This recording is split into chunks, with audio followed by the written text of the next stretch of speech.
All right, so I was asked in chat about, opinions on Bearded Guys Gaming, and I hadn't spent much time watching them at the time. I'd caught them streaming once. I'd gone in for about, I don't know, it was like 60 seconds to a minute and a half, something like that. And I forget what it was, to be honest, but Joe was like whining about something or something. Sounds about right. Whatever it was, that was the only bit of time that I spent watching. So when somebody asked me my opinion, in my head, what I was saying was, I haven't watched them that much. I kind of went in one time, and they kind of seemed like dicks. That's the part he's saying they was wrong, by the way, too, because Matt never talks.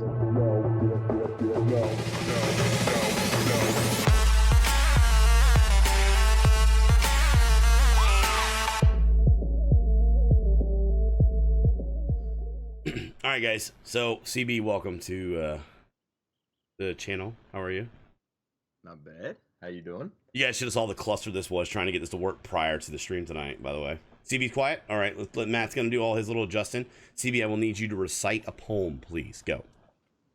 I don't want to recite a poem. Well, we got to make sure we can hear you. Who has a poem offhand? You should know one. Like, start with roses are red. I don't want to. And then violets are blue. He's quiet, guys. Listen, I've watched his channel a lot. This guy is not quiet. So yeah. Well, it's I'm trying to adjust the stuff. All right. Let's see. Joe. Here we go. Look, let me annoy Joe. There we go. It's weird. I don't have music in the background. Like, this feels weird being in front of it. I can tolerate watching it.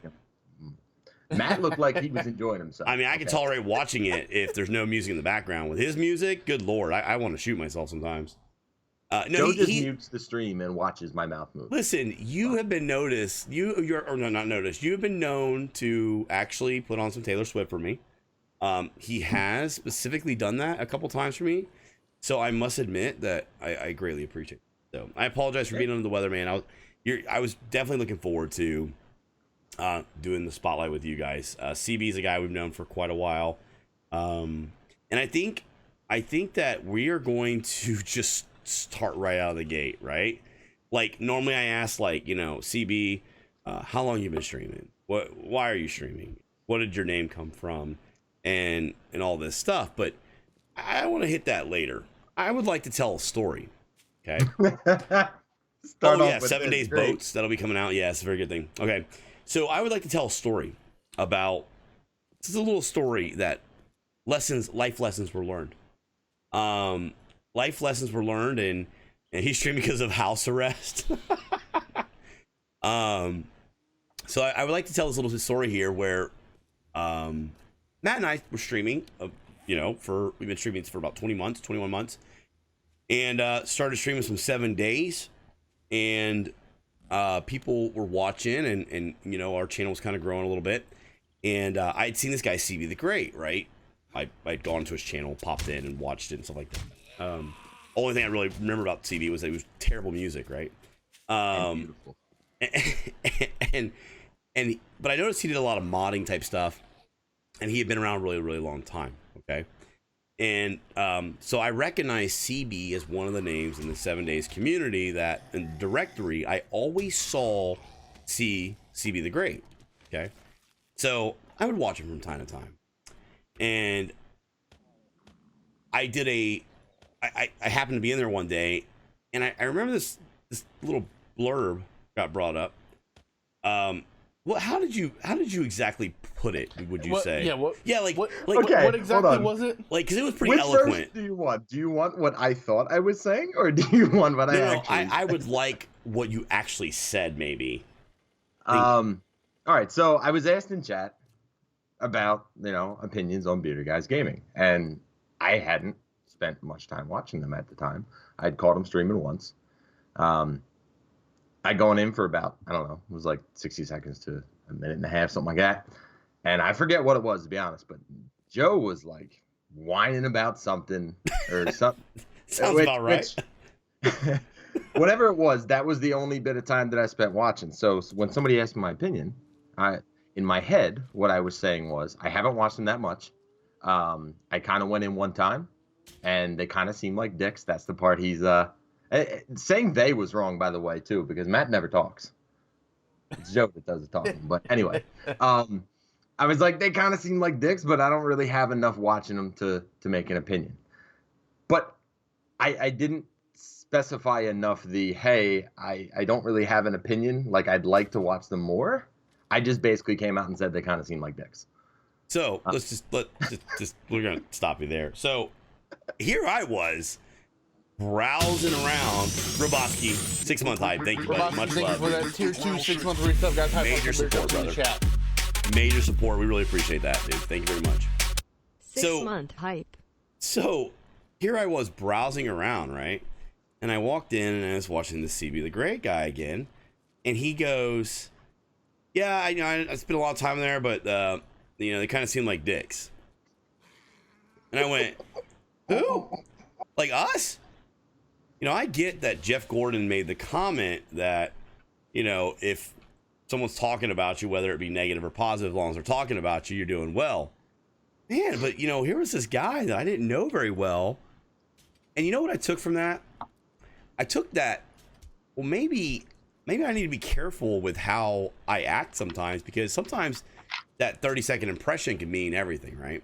So Matt and I made sure, though, that we had literally a podcast that we were on. Like, it was actually what you said about a year ago today or something like that, a year ago this week, right? Yeah. Like a year ago this week, right? And we had a podcast with Kool-Aid, and we got on there, we were talking, and I made the comment. I said, guys, one of the things that I've learned with streaming, you got to be really careful, because you never know when somebody comes into your channel. But I will also say this. Now, CB knew Kool-Aid and them, and what is it? It's Marie, or what was her name? Leah Marie. Leah Marie. Man, I haven't seen her forever. She came in a while back ago, and then I hadn't seen her in like forever again. I talked to her earlier. I tried to get her to come for this. God. But I would love that. Her son, I think it's her youngest son, is actually leaving for South Korea. Yeah. Whoa. Tomorrow or something. So yeah, okay. She said she'd watch the VOD. That's crazy. So yeah. So she yeah, absolutely. So we were talking, and I said, I learned from streaming that you got to be really careful. Sometimes you can put your foot in your mouth, or kind of, sometimes you only have like that 30-second impression that you give people, right? And I said, you got to be careful, if a person comes in when you're on one of your rants, which rants are good, right? A bad buck, right? Everybody loves a good old bad buck rant, right? I mean, I've been in plenty of bad buck rants. They are terrific to come into and listen.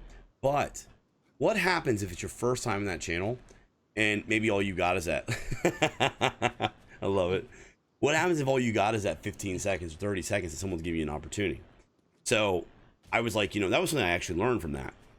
Now, what I was also surprised about, though, I also learned that people will go to their channels and discuss it too, Mr. CBthaGreat, which forged an interesting friendship between us and CB, because it's funny how that's how we started, right? My first impression of like really kind of anything affiliated with us with CBthaGreat was he thought we were dicks, which made me feel like that made me feel terrible. I felt bad. It was literally like we were like still brand new to this community.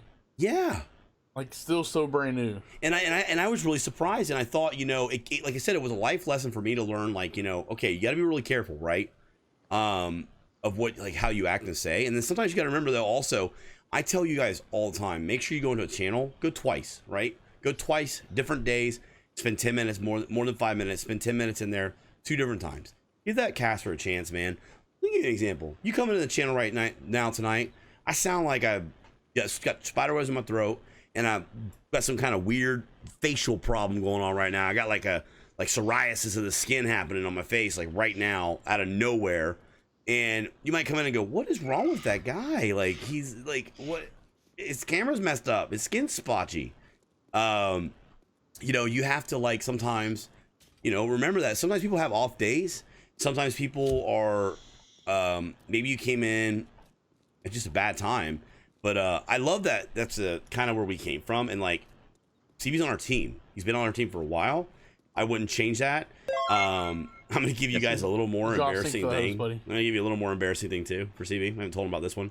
Look at his face. Look at that face of, look at that. He doesn't know. Josh, thank you for the host, man. They're seriously expanding my channel. I find the best people when you guys rate others. They have seriously expanded my channel they follow. That's great, Fubar. That's great, man. Joe, don't sweat the haters. Thank you.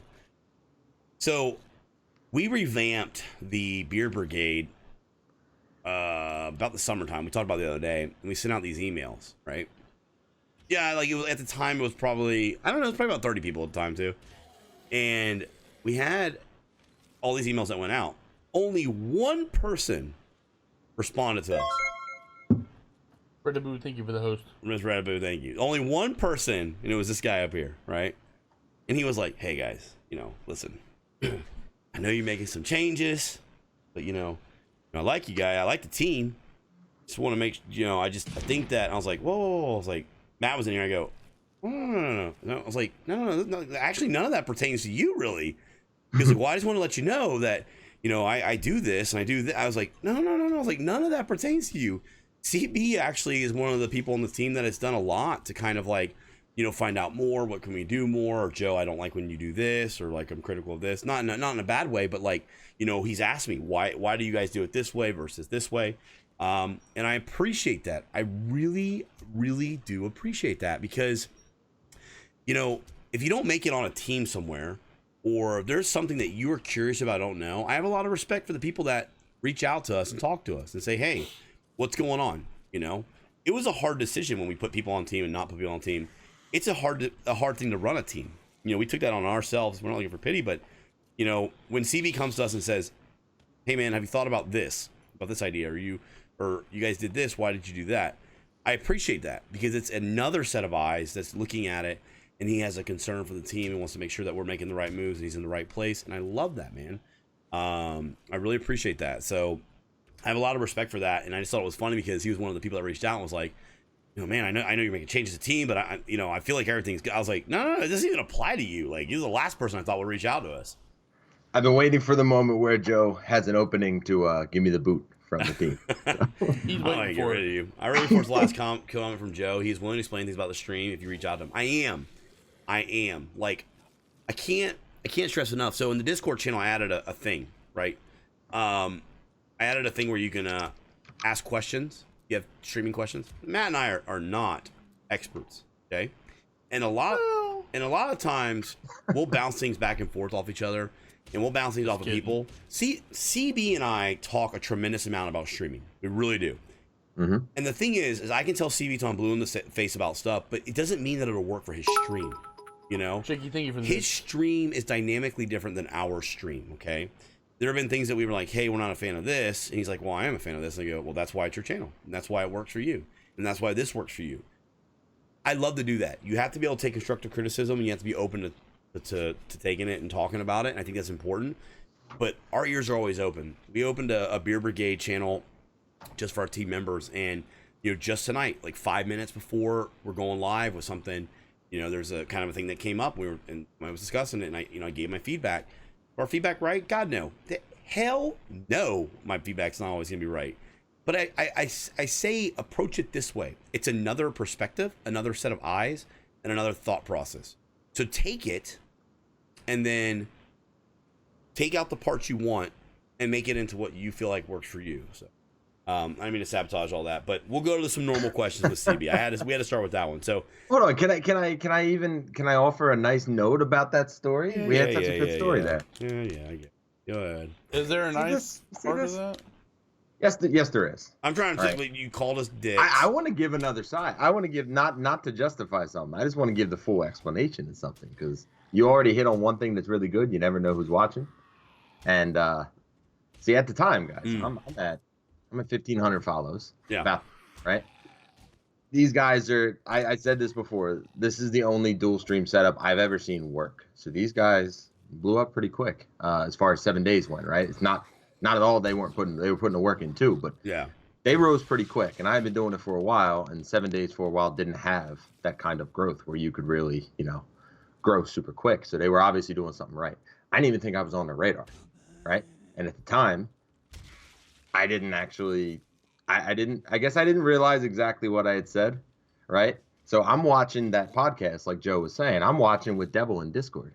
And I hear Joe first say something. And he's sitting there like, yeah, I think there's people in the chat who aren't fans of Bearded Guys Gaming. I'm like, Devil, that sounded like that was about me. He's like, no, but it's probably not. It's probably about somebody else. Later, Joe decided to say, yeah, CBthaGreat is somebody I think who's not a fan of bearded guys gaming. Like, completely put me on blast, which I deserved. But the point out of all this is I like to encourage people to be themselves. And sometimes being outspoken is a good thing, and it can be a bad thing. Yeah. And in this case, like Joe said, you talk about this 30 to 60 second window of making an impression. I was giving them the exact same thing towards me by responding about a 30 to 60 second window about them. So like I wasn't helping, myself.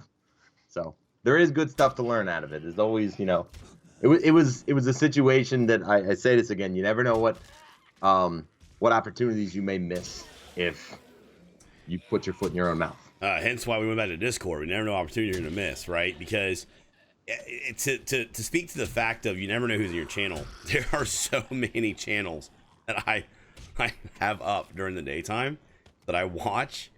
And honestly, I don't watch a lot of channels. I just listen to all channels. And like, it's funny because I'm so adamant about face cams, right? But I actually listen to more things than I do anything else, right?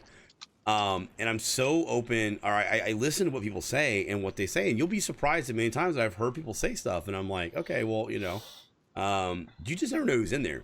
And Matt and I have had that happen. Okay, the Fun Pimps have been in here prior to us joining their team. All right, Osiris New Dawn, Phoenix Fire Games. We went to dinner with them. We went out to TwitchCon. They were in our channel way before. Other people that we know that we would consider an honor to be in the channel. That we would be surprised they were in the channel, have been in the channel, and we didn't know about it till later on. You never know. And I think it's good not to say something sometimes because it allows you to be, you have to make your channel who you are. That's what I like about CB. CB's true to himself. His channel is his channel, and it's how he does it. He does it CB's way, and that's the way channels have to be. But at the end of the day, you also got to remember, you just never know the opportunities that you might be going to the side that if you're not careful about some things you do. Matt and I try to be a little more, I guess you would say a little more, watch our language and stuff like that, just because we're trying to cater to a bigger audience. Does it mean that I don't curse outside of it? No. Does it mean I still don't curse in the channel? No, I still do. But we knowingly know that we want to expand that audience. And if it means I can't say, some words, then I'm okay with that. It's not changing who I am. Hold on. Yes. So guilty one time and I realized it was like, well, that happened. Yeah. And but okay. I think the biggest lesson out of all of this, okay. Hexlo, take care, buddy. Biggest lesson to come out of this. Yeah, you don't want to act Fubar at all. Biggest lesson out of all this is look at CB, and I would say probably CB is one of the streamers we have a pretty close relationship to on Twitch that we've gotten to know. And look at how it started. And it didn't start like anything, but what I'm saying is that it could have started off on a really bad note. I may have came in there, saw he said we were dicks, and then I've never ever done anything with CB ever again and never been interested, and we can never be where we're at now. And I trust CB. I like CB. I could, hand off things to CB, and I know CB's got good interests and stuff like that. And that's the real big positive takeaway from all this is that even when you think that you've made a mistake with somebody, sometimes just talking to them is all it takes, right? But I said something wrong. But I knew I said something wrong. And you know what, sweetie goodness, we do that, right? There are people in this community, not in this community specifically, but there are people on Twitch that I've heard that don't like us, and I'm like, I don't get that, because at the end of the day, it bothers me. Like, I don't want anybody not to like us, but there's so many different personalities. People just aren't gonna like you, and you have to learn to get over that and have thicker skin, and it's been challenging. God, I know CB goes through the exact same thing. So I got tons of people, I'm sure, that aren't a fan of me. The way I look at it is I'm not going to appeal to everybody. You're not. Right? You can't. And the ones I am meant to, I'll get those people. I hope those people enjoy themselves. The ones that aren't, there's tons of people on Twitch to find. Find someone you do enjoy. So let's talk about some basics. All right. Okay. How long have you been streaming?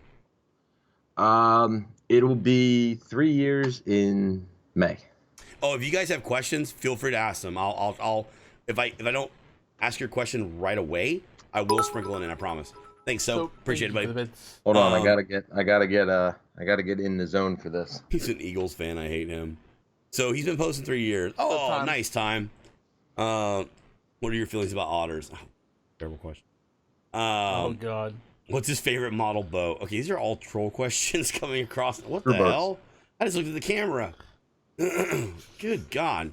I felt out of place. I Did you have wanted to to borrow summon that Zach. from do you know why he's wearing that, guys? 'Cause I told him yesterday that this conversation will be nonstop about his lack of beard. Suck it. Who's His got a lack of beard now? beard. I can't say it now though. Look at that thing. I am actually very impressed. Look, I can almost even curl this. Dave's got. I feel Reggie like to I do look it. like Zaffa. Zappa. Well, Zappa's got a very nice beard. That is for sure. I mean, CB, like I'm like almost jealous of your beard at this point. What are your feelings of the streamer's feelings in your streaming career, and what is your advice for someone starting to keep it fresh? All right, so I'm gonna hold that one first, okay? We'll do that one first. Let me ask you this, CB, why did you start streaming? It's it's actually really funny. It I watched a No, Bonnie's not. No, I'm not streaming. I watched a particular YouTuber who actually did Pokemon content. I'm like a closet Pokemon fan, believe it or not. Okay. Been that for years too. But I don't stream you're it. not in the closet no more. You just came out of the closet. There, Well, buddy. I mean, I've said it, but like I don't advertise the content because it's not what my channel's for. And plus, I don't have the ability to do a lot of that stuff. But anyway, I watched him on YouTube, never heard of Twitch, and he mentioned, his stream. I came over. I'm still subbed to this guy. It's been like 3 years going or something like that. He brought me on Twitch, and I loved the concept of it being a live stream. The beard's freaking me out. Don't just take You it look in. like the Lorax, dude. I'm trying Just to take take you it in. serious. Just take it in. Hold on, let me look lovingly. Let me do. You know how long I've waited to actually? It's like you beard need to shave around your mouth or something. I don't know what's happening there. stroke? You know how long I've waited to beard stroke? Look, this feels fantastic. Dude, it does. You should grow a real one. I enjoy having a wife. Listen, I'll talk to Meg, okay? You go ahead, try it. You try that. All right, so you started watching this Pokemon streamer. So I started watching him. I like Twitch. At the time, I'd been on 7 days since Kickstarter with a buddy of mine, and they all stopped playing. I played single player for a while, and I actually stopped playing the game because it was just like, I don't know. I guess you get bored playing with yourself. Yeah. There's a chance for that. No, you don't. But yeah, so I happened to look at 7 days, and I found some people that were streaming, and I started helping their streams the way that everybody I feel like has like their right hand. They're people who don't stream, but they help with their servers, and they help with getting resources and stuff. So I was that for these two other streamers. And I started sitting there thinking, like, I really like this. Like I like the aspect of entertaining. I like conversation, being able to, being able to take people away from life for a little bit. Just come hang out, relax, not have to think about anything else. But it was just kind of like I started it as to follow up like Arkham. I started it as a hobby. It wasn't anything serious. And the more I found out over time was the more unhappy I got with my actual job. The only place that I am myself on stream, which I'm proud of. But like the only place that I was myself anymore was on stream. I was so miserable and stressed out, with work. I can relate 100% to that. And it was like the more I streamed, Meg was actually very supportive in that regard. Cause she's like, I get to see you act like yourself again. So I did it more. So I never thought it would snowball into anything. But it was just like, it was one of those complete accidents. I had just thought, hey, this would be a cool way to pass time and decompress a little bit. And the more I started doing it, the more I kind of relied on it. So a lot of like your kind of how some of the whole Pokemon thing is similar to how mine was and how I feel about it. Hey, Joseph Brower, how you doing, man? Is a lot like how I was, and I felt like so bad at work. Like I hated it mentally, and it was terrible. And it was just like not a good experience for me. And I feel a lot better in myself where I'm at now. But so you're a full-time streamer now, right? Yeah. Okay. So you're pursuing it to make it a career, to make it a full-time, dependent on it kind of thing is what you would like to do. Yeah. So Hifa made the comment. He said, that where are you at with these streaming career, and what is your advice for someone starting out keeping it fresh? So you have been doing it 3 years, okay, and a lot like Joss who've been doing, I think Joss is at like 3 years or so too. You've been doing it a long time, man. A lot of burnout, easy to happen. What are your feelings on keeping it fresh? Oh, I mean, Malgus. you always have to. I always tell people when they ask in chat. People ask a lot, like, "What do you think about streaming or whatever?" Right? Like, what's good advice? 11 month resub. Thank you, Yard. And I'm really behind on the questions, guys. So keep that in mind. Like, I saw your second class. I'm gonna save yours for like later with the 7 days questions. Thank you, Yard. But like, you have to be enjoying what you're doing first and foremost. Trying to play a game that you're not having a good time, or you're not enjoying what you're doing just because of numbers, will only get you so far. And that, I feel like, burned you out even faster.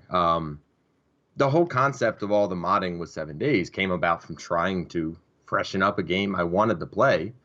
But like, it starts to get a little stale if you do the same thing over and over again. Yeah. So realistically, it's just like, you have to always be, if you're not enjoying what you're doing, then why would anyone in chat enjoy what you're doing? Exactly. That's the takeaway from everything. So if you're not enjoying what you're playing, or, you know, if you're not in the mood to throw up a stream or anything like that, it's probably not a good idea to be doing it. I find streaming too, like when you first start out, it's really exciting. It's like a relationship. It's like super exciting. You like it, you're getting follows, and it's growing, and you're like, woo, it's exciting. But it can get to a very, very tricky point where you make a decision of, okay, my growth's not the same, I plateaued, or I'm tired, or I don't know what I want to play, I don't know what I want to do. And a couple things happen from there. Some people push on and go through it, and I've seen where it's been a bad situation doing that, where the stream quality is down. I've seen some people that say, I'm gonna take a break. Well, they take a break and they don't come back. And I see people that say, I'm gonna take a break, they take a really long break, and they try to like rebrand and come back, and it's really hard because they're starting over again. Never do that. I don't think there's a super easy answer to that. I think it's challenging. I think that taking a day off to evaluate things, 2 days off to do that is okay. But at the same time, you have to kind of keep it fresh. And I've seen some people that just kind of power through it, and then it just really comes off in the quality of their streams. And you got to just be really, really careful that, you know? So let me ask you this. Robotsky asked this question. What was your lowest point where you thought not streaming anymore, and how did you overcome it? And I want to, before you even answer, I want to say to that question, Matt and I have had that too, okay? And being partner streamers, where some streamers look at us and say, hey, you guys do really well, and everything's really good, and yay. We still have those days. You still have those days where you come off a stream and you go, man, I feel like we just didn't do a good enough job, or I feel like the stream wasn't great, it wasn't lit, wasn't exciting. You have those days. And no matter what level of streaming you're on, I guarantee you that a Coke Carnage or a Shroud or, you know, a Lyric or a Summit, they have those days too. And it's a natural feeling. So CB, for you, and you don't have to specifically tell you a specific issue if you want, but you've had a low point, right? Before, you know, what were your, you know, how did you get past, and because you're obviously still streaming, what did you do? Well, Thought about Matt. well, I mean, that's going to distract me, but that's not going to help me get back to work. There was actually one not even too long ago, to be honest. It was one of those things where it's like, you're seeing other people. Like, I've been around enough with 7 days. I'd like to think that I keep hearing all these people saying these really nice words, you know, you're next to get partnered, you're next to get partnered. And I'm watching all these other people just kind of climb, and I'm just staying the same. And it was really one of those, like Joe mentioned before, you know, you start thinking, have you plateaued? I think part of it actually comes down to a little bit of stubbornness on my end. See, how I powered through it was, I'm never trying to follow up anybody else. I'm always trying to, like, say, for example, you could model your stream to be the next Bearded Guys Gaming, right? It's a good benchmark to aim for. But I'd rather... Oh, thank you. That's a compliment. We appreciate that. Well, it was more towards Matt, but... Thank you. Well, you did call me a dick at one point in our relationship, so I could understand that. But as much as that could be cool to be, you know, the next Bearded Guys Gaming, I would rather be the first. Great. No, not a dick. You're a dick. No, no. I said lit. I was saying Slackline said I should never say lit again. Sorry. Lit. Sorry, I didn't interrupt. And Rock Jester, thank you. But it's kind of, for me, you know what it is? It's I don't want to be beat by anybody. I'm competitive. Yeah. Like all these people that are on the team, you see people that are making pushes, get partnership. You know, Levitar is doing great. I want him to succeed, but I want to get mine too. So like I don't want to be outdone by anybody, I guess is what it's come down to for me. You know, like it's really tough. It really is when you feel like you're not going anywhere and you're like, well, I don't even know what to change. Another good thing is it helps to have people to just talk it out with, you know. Part of the reason why Matt tries to, I've heard so many different excuses from Matt as to why he has to go home at the end of the night. Right? They're stream ends, and I'll message them about something and say, "Hey, you got a quick minute in the chat?" And Matt's like, "Oh shit, I got to come up with something to do so I can get out of here." My grandpa died. My grandpa died. But most of it is true, though. I'm sure. I'm just saying, like, I pick these guys' brains all the time about it because I don't want to wind up getting stale. There's always something to improve if you want to improve it, and there's always a way to, you know. It's kind of like not just the stream has to be fresh. You know, I was saying how want to make 7 days fresh. You want to make the stream fresh too. Yeah.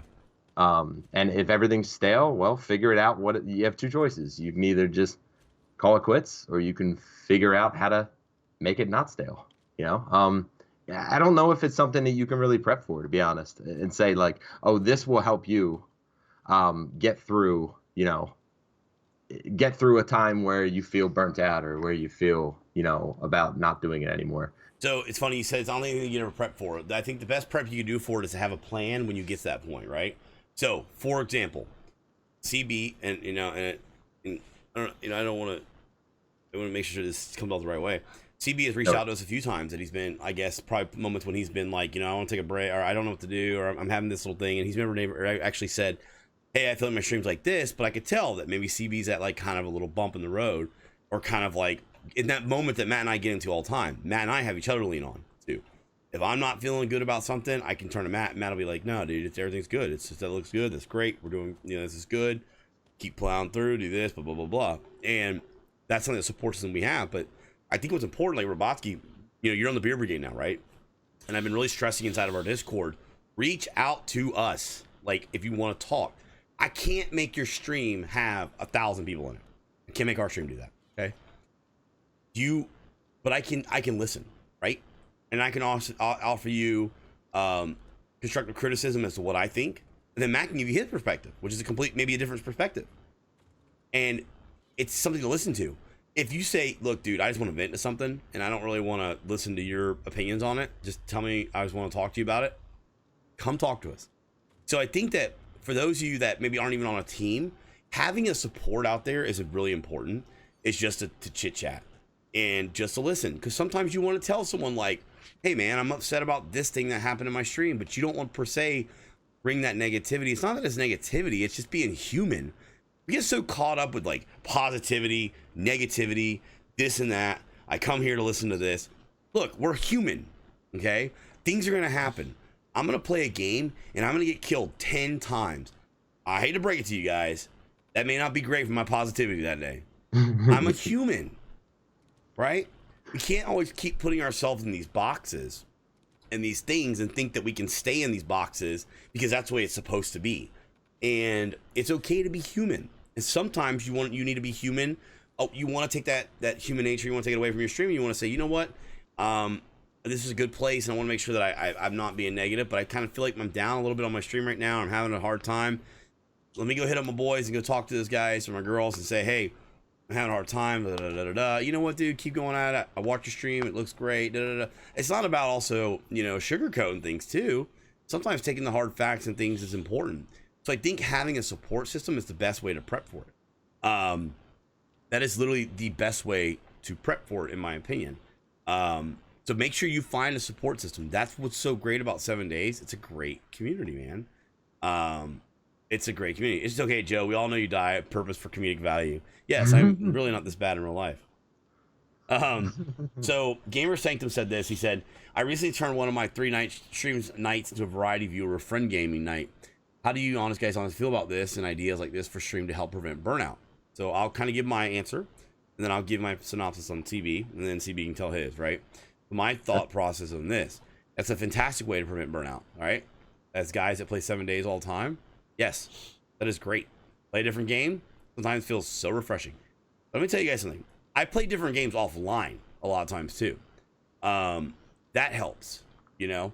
If you feel burnout on a particular game and you're in a directory and you're trying to grow in that directory, then don't play that game outside of the stream. Only reserve it for the stream. What happens is we start playing a game you really enjoy, you play it off stream, on stream, off stream, on stream. Next thing you know, you're bored as hell with it. CB plays GTA right now and plays 7 days. Guy has been around playing 7 days forever. Okay? Twice as long as we have on streaming, technically. So, what do you suggest, and what are your thoughts on the variety type game? I will say this. If your goal is to get partnered, very, very hard to do it that way. Just letting you know. Is it possible? Yes. Very hard, though. So the reason why I started switching up was kind of planning the long move, right? Like, so it's absolutely fantastic to keep trying to reinvent the wheel in 7 days and keep things fresh in that regard, right? But it could eventually hit a point where it's not as possible as it was before to grow in 7 days. And when it hits that point, I don't want to be stuck where I can only get numbers in 7 days. You know, I started trying to branch out to other games. Like, I have a ton of games I play offline. I just don't stream it because, you know, StarCraft, Age of Empires. Yeah. Age of Empires I do a ton. Lately I've been doing a ton. I don't know why I got back into that lately, but I seen something and I'm like, I really like this again. I do play StarCraft. I'm playing Assassin's Creed on Xbox One. I don't stream it, but I have it, you know? Like, it helps to get away sometimes. It's a nice refresher. It's almost like a palate cleanse, kind of.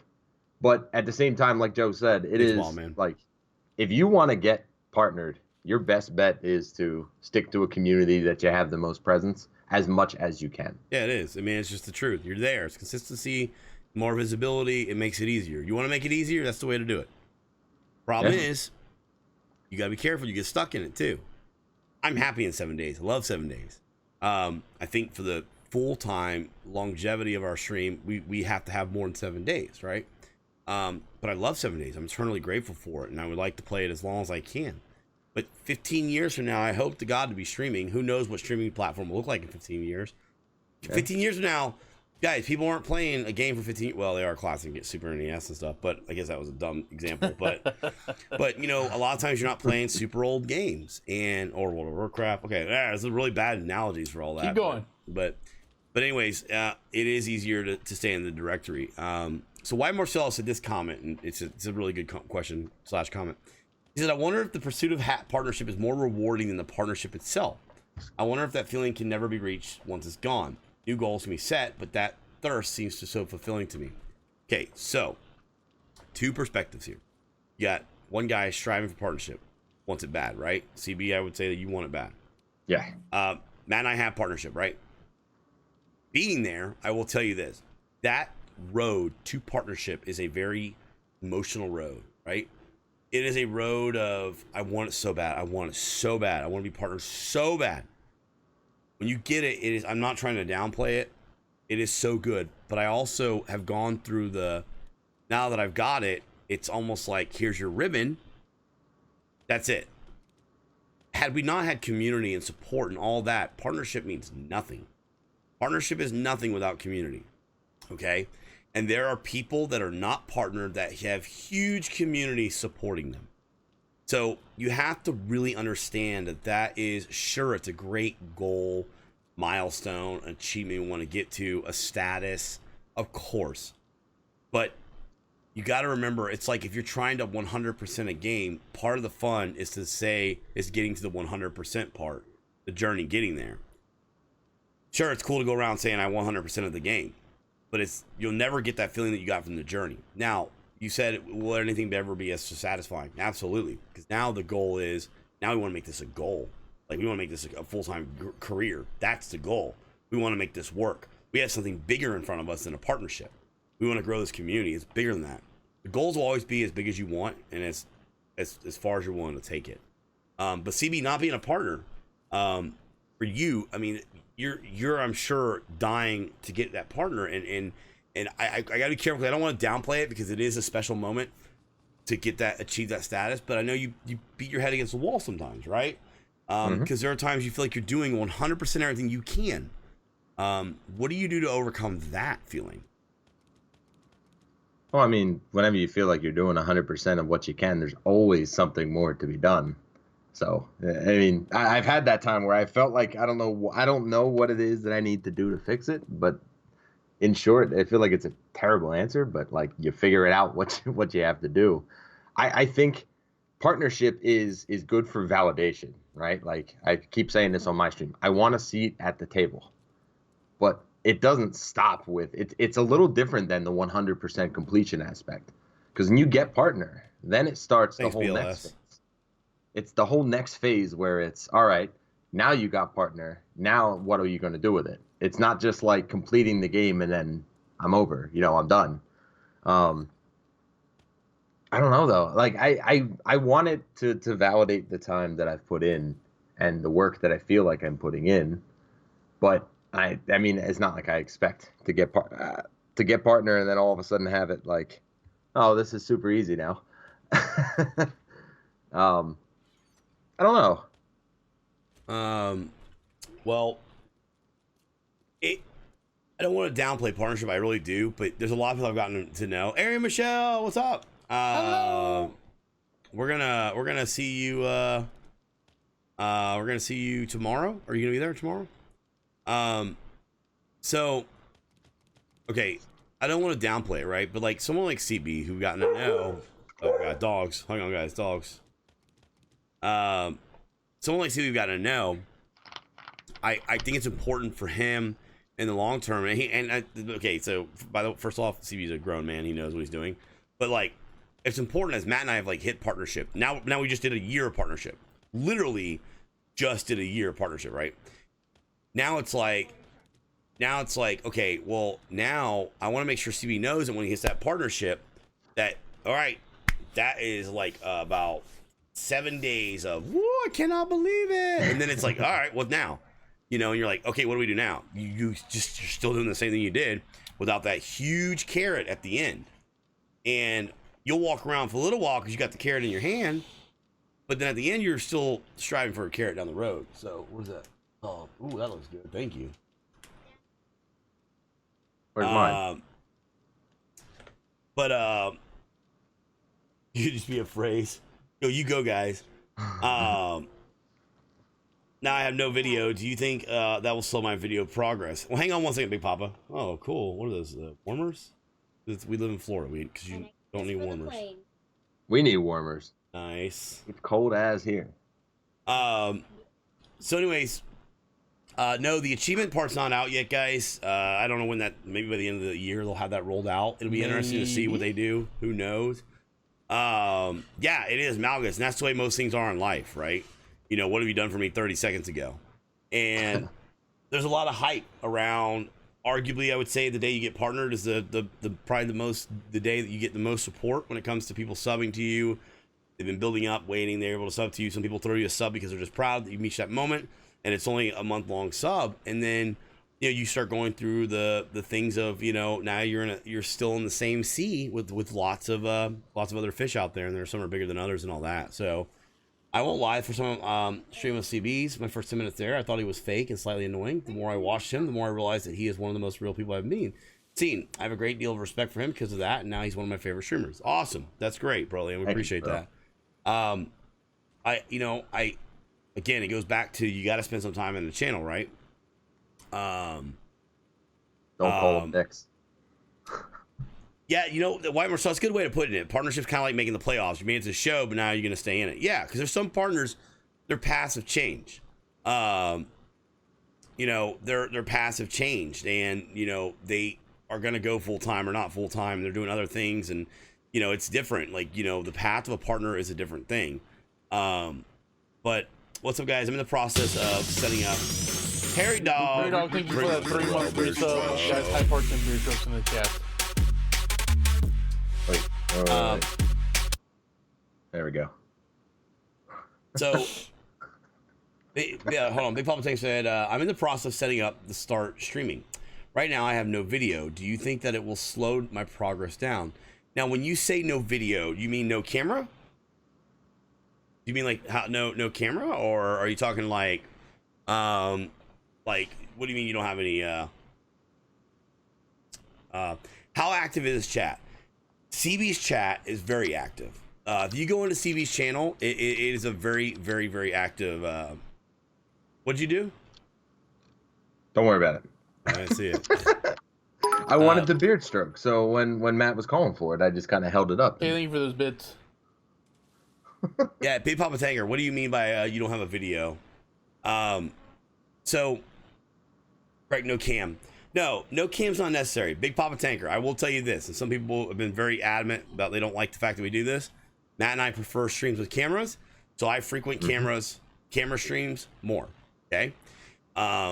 So keep this in mind, right? There's a big group of people out there that like camera streams because the camera shows that person, the reaction. I like to see the reactions on the face. I like to type something in Stevie's chat, and I want to see what his face is.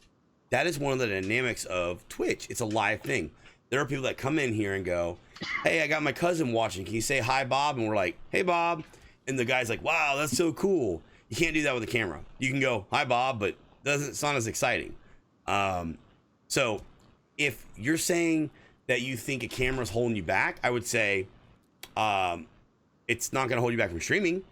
But if you're saying, do I think in the long run it'll hurt your stream? I can't say yes, but I would tell you this: I won't watch it as much because I'm not a fan of it. There are the anomalies like Lyric, who's made an entire career off of it, Admiral Baru, that has made a career off of it, people that do very well without face cams. So you can do it, absolutely. But I will say this: if you need this is 35% off of Logitech, their website. It's free shipping and 35% off. So you can literally get a camera right now for like $65. So if you need one, just let you know. I got shameless plug. No, we're not sponsored by Logitech. We just got a bunch of coupons. We stole them. It doesn't do anything for us. Matt distracted the lady, and I grabbed the whole handful of them. Then I realized they were only giving like one out to a person. I was like, oops. Why would you want to look at CB's face? And that's the truth too. And no, I just watched CB, period. You can't take that back. You just said you enjoy watching CB's face. You can't now try to walk that back. All right? Yeah. That's already out there. Here's a thing. Like, Matt and I are going to be doing more videos coming up. We're going to be doing more videos on YouTube coming up.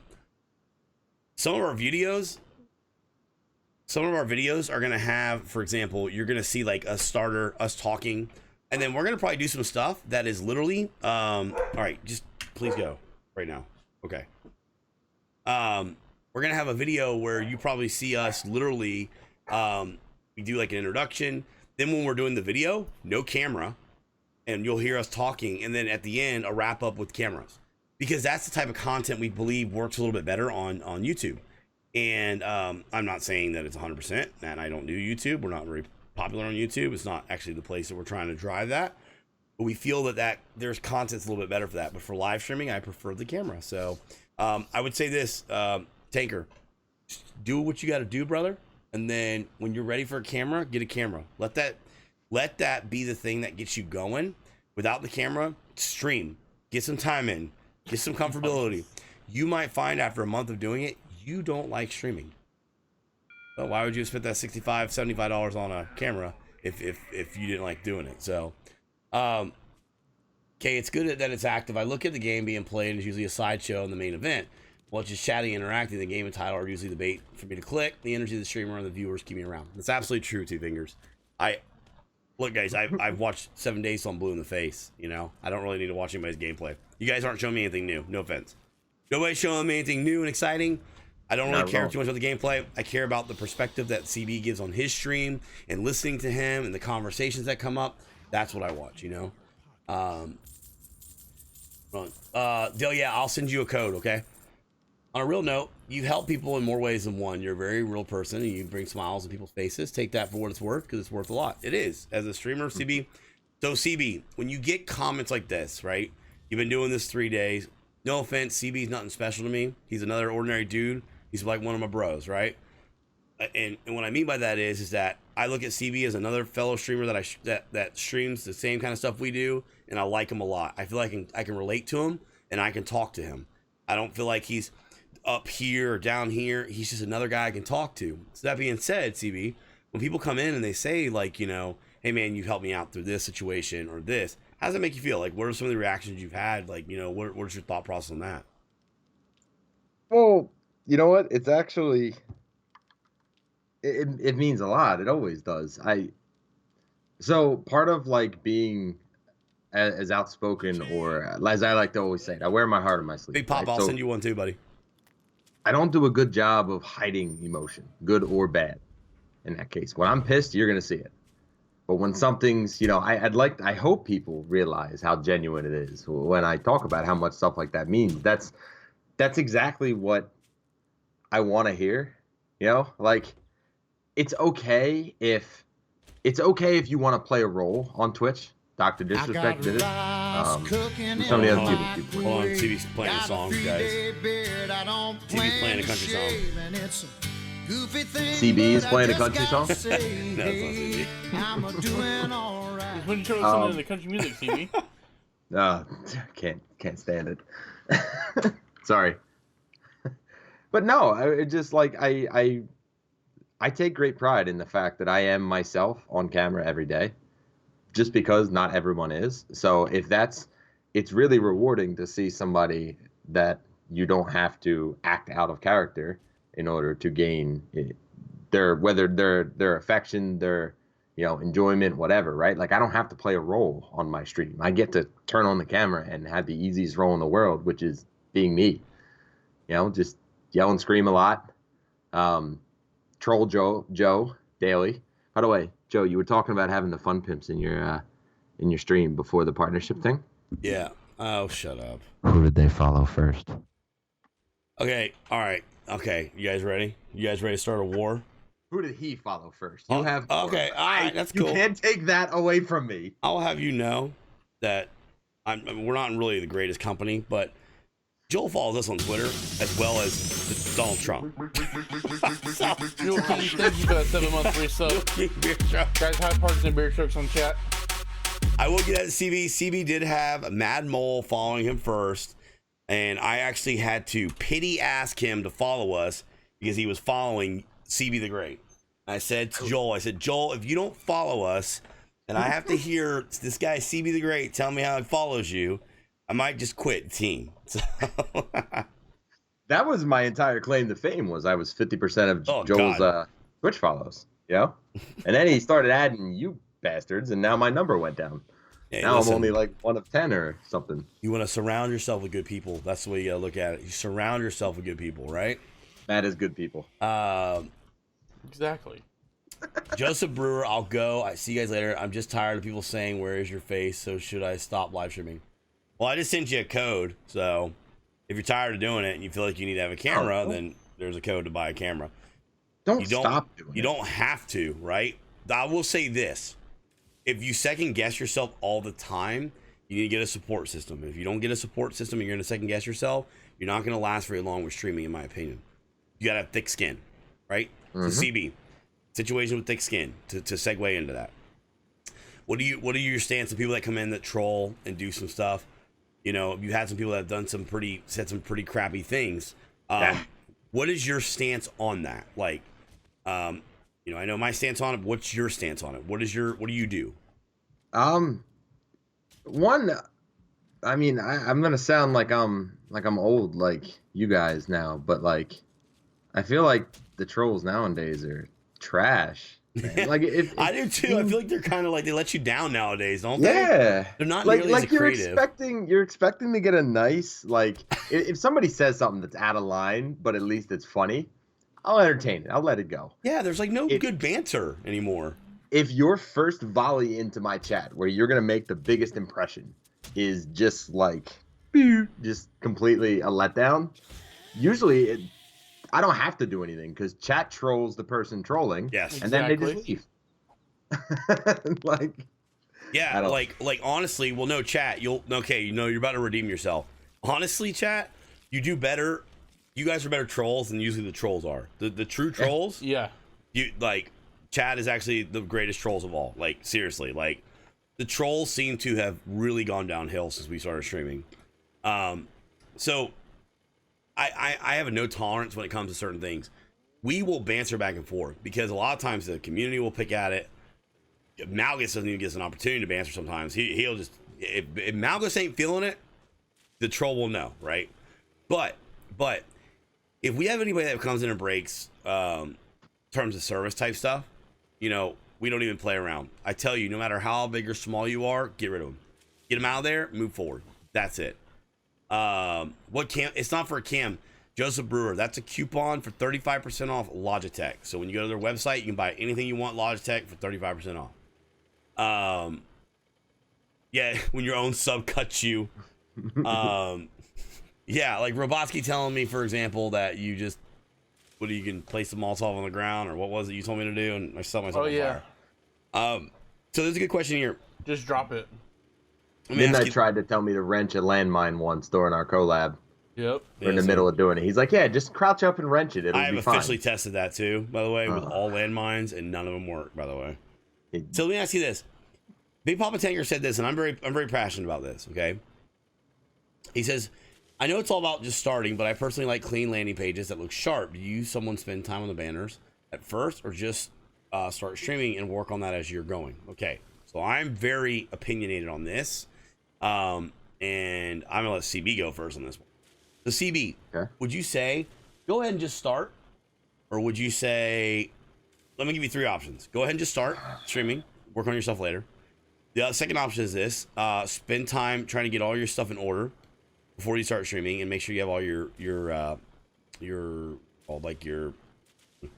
brand. Or three, kind of work on together, get some stuff up, and then change it as you go and all that kind of stuff. What are your feelings? I feel like it would have to be the third one. It's interesting you say that, though, because I agree with the idea of you want it to look as clean as possible. You want to make the best impression that you can.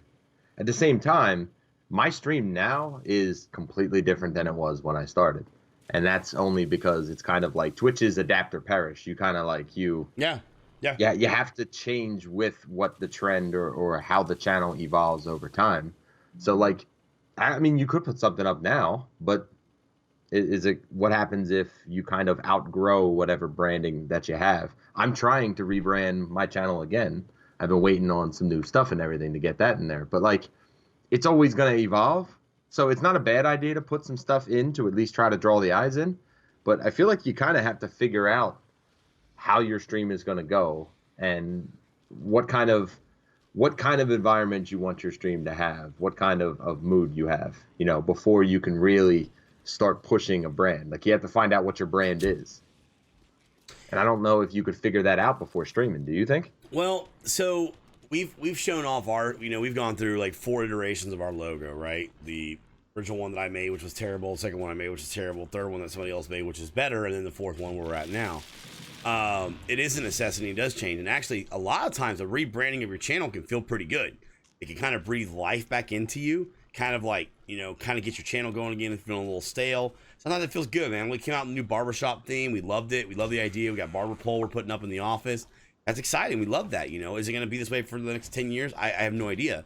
But I do love that. I think it's really good. But I will say that I am of the thing where I like to plan things. So when Matt and I sat down to do this, we approached this as like a business model in a sense of like we came up with a game plan of goals and like, a business plan of how we want to do stuff. And we love streaming. We're passionate about streaming, passionate about games, the community. But we operate the business side of it like a business, because you have to, first off, there's one thing we have that a lot of people don't have. There's 2 of us. And what that means is that you have to have specific records in place. You have to have, Matt is going to get money out of this. I'm going to get money out of this. Government wants to know how that's being done. And it has to be done certain ways. So we have to do certain things like a business. We are working with different companies. And so different companies compensate different ways. And so you have to have all that kind of stuff in order. So like your game lists, W-2s that are coming across, I can't just file on my taxes at the end of the year, that I have this extra income that came in. We have to do it differently because we approach like a business. So that being said, when it goes to the branding, I'm very passionate. I think branding is huge. Can I say something? And I don't want to embarrass CB because it's not meant to be embarrassing. But this thing right here above me, until yesterday, I did not know that was a spray can with a bandana on its face. Can I talk about that? Hold on. I thought There's it was a reason for that. I thought it was a stork with a beak. So that's not the logo that I actually picked. I had nothing to do with that logo. That's part of why I've been trying to rebrand it. I actually paid a dude who was supposed to be professional because he worked for a couple other mutual streamers that mutual friends of mine. And he decided to give me what he thought he could do rather than what it was that I wanted, and trying not to kind of make waves. I was just like, all right, you know what? It's not terrible. Yeah, and I get that. I get that. I'm not a big fan of it either. And I'm not. Okay, and please, okay, so everybody, please, Thank you for all you get do. this. I'm not trying to make anything. for the bits. I'm not trying to make anything insensitive. Fubar, thank you, or whatever. But my point is you had that logo though for the whole time I've known you, right? Yeah. So when it comes to branding, guys, it takes money. You know, you can do it yourself. It takes time to do it yourself. You're gonna do it yourself. Again, I'm not an artist. You know, I don't know if CB's an artist, so it's better for someone else to do that. I am of the school that I would prefer you to pay someone to do it instead of just have them do it for free. But people will reach out and people are willing to do it for free too sometimes. You know, pay the artist for their work. They're the artist. Maybe you can negotiate with them, talk with them and stuff like that. See what's going on, see what you can do. But the thing is, like with that right there, I didn't know that, honestly. And that kind of goes back to the branding, right? You know, when I think of CB, I think of C Block, right? Everything C Block. That's what I think of. It's funny. I don't even equate you really to Barry anymore. It's more C Block. And because when you go into a channel, you don't yell, Barry, it's C Block. So everything is C Block. So I think of CB as C Block or prison themed or whatever. And the point is that that's what I get from his brand. But when I look at the logo, I don't see that. So my point is that, yes, I think the logo and branding is important. So, you know, Big Papa Tanker, don't not stream because you're so worried about the branding. Be okay with being able to change it on the go. But also, I see some people that have no panels up with nothing in it. Don't do that either, right? We had people that apply for the Beer Brigade. We went and looked at their channels and they had like a panel, one panel, like nothing else, right? You gotta put some effort into it, right? Some people, there's a lot of people that do not look at panels, by the way. But companies, sponsors, they look at your panels, your websites. They look at that stuff, okay? Because some of those guys don't watch the stream, so they don't come in and sit down and watch and go, well, these guys are really entertaining and quality entertainment. They're just looking at what your brand looks like. Is their brand something they want to endorse and have sold? No,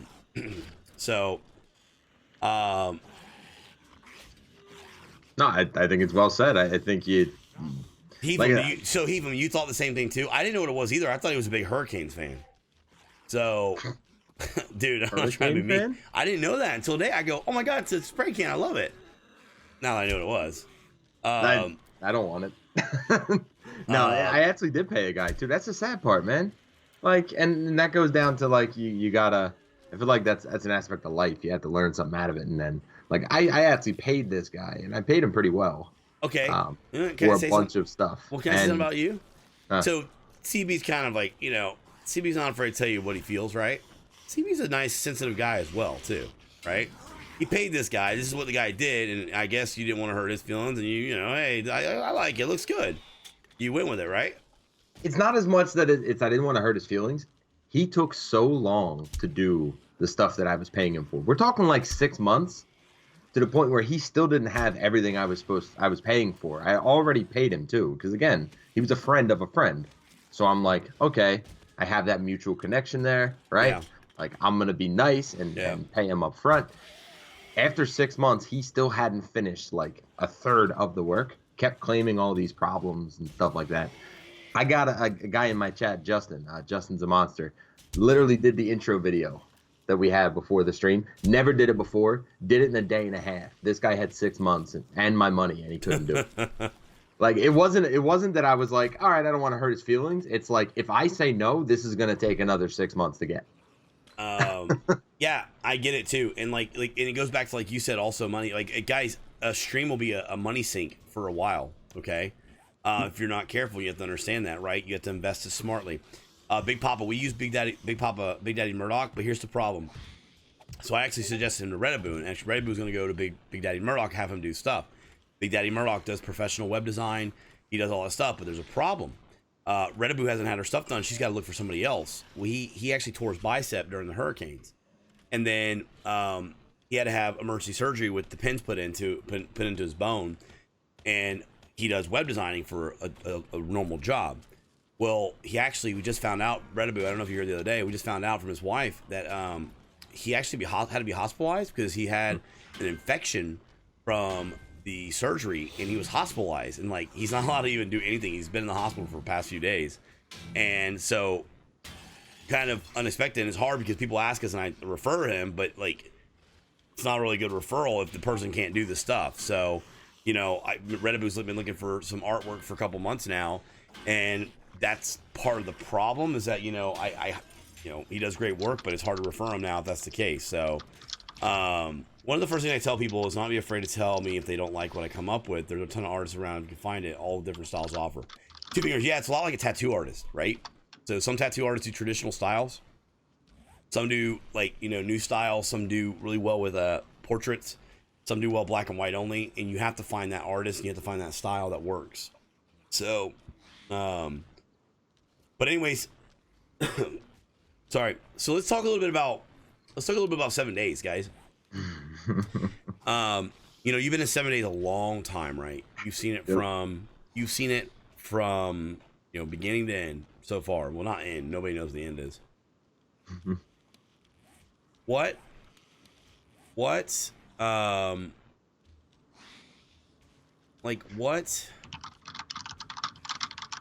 would you say your feelings are, general, of 7 days now, right? Like, so what I'm trying to say is, trying to make this a pretty general question. What are your thought process on where you feel the 7 days is at the moment with Alpha 16? Forget 17. You think you've seen with 17? Like from playing from the beginning, you know what I mean? From playing from the beginning it's so to now. different than the beginning, and I'm thrilled for that. The game has evolved way past. Thanks, Freddie. I'll let him know. We're all thinking about him. It was block based and terrible. The concept was what sold me with 7 days from the get go. It wasn't the graphics. It still isn't the graphics. I like some of the stuff they've added. I wish they'd fix the AI. Yeah, I agree. That would be, because that to me, I feel like the new functionality is cool, but it's kind of one of them things where I don't know. I don't know if. So I built a lot of bases that didn't use any of the traps whatsoever. Yeah. It's almost like that aspect of the game didn't exist for me. But the AI is in every game, right? Like every game, it has bugged AIs where they all have CTE and they run around in circles. Yeah. And they don't know where they are. Like that's. I think that's the only thing I really have a gripe with. Yeah. It's like, let me ask you guys, what are your thoughts on the whole early access thing as far as putting experimental out there? Well, wait. Early access, it is. Cage, it's really bad, dude. Like, the AI is bad in A16. I always chalk it up and play it down as, well, they're dumb zombies, right? But it is bad. It has made the game challenging to play because... Whoa. What I mean by challenging is not hard to play, but it's challenging to play it because the AI has seemed to have gotten worse. Yeah.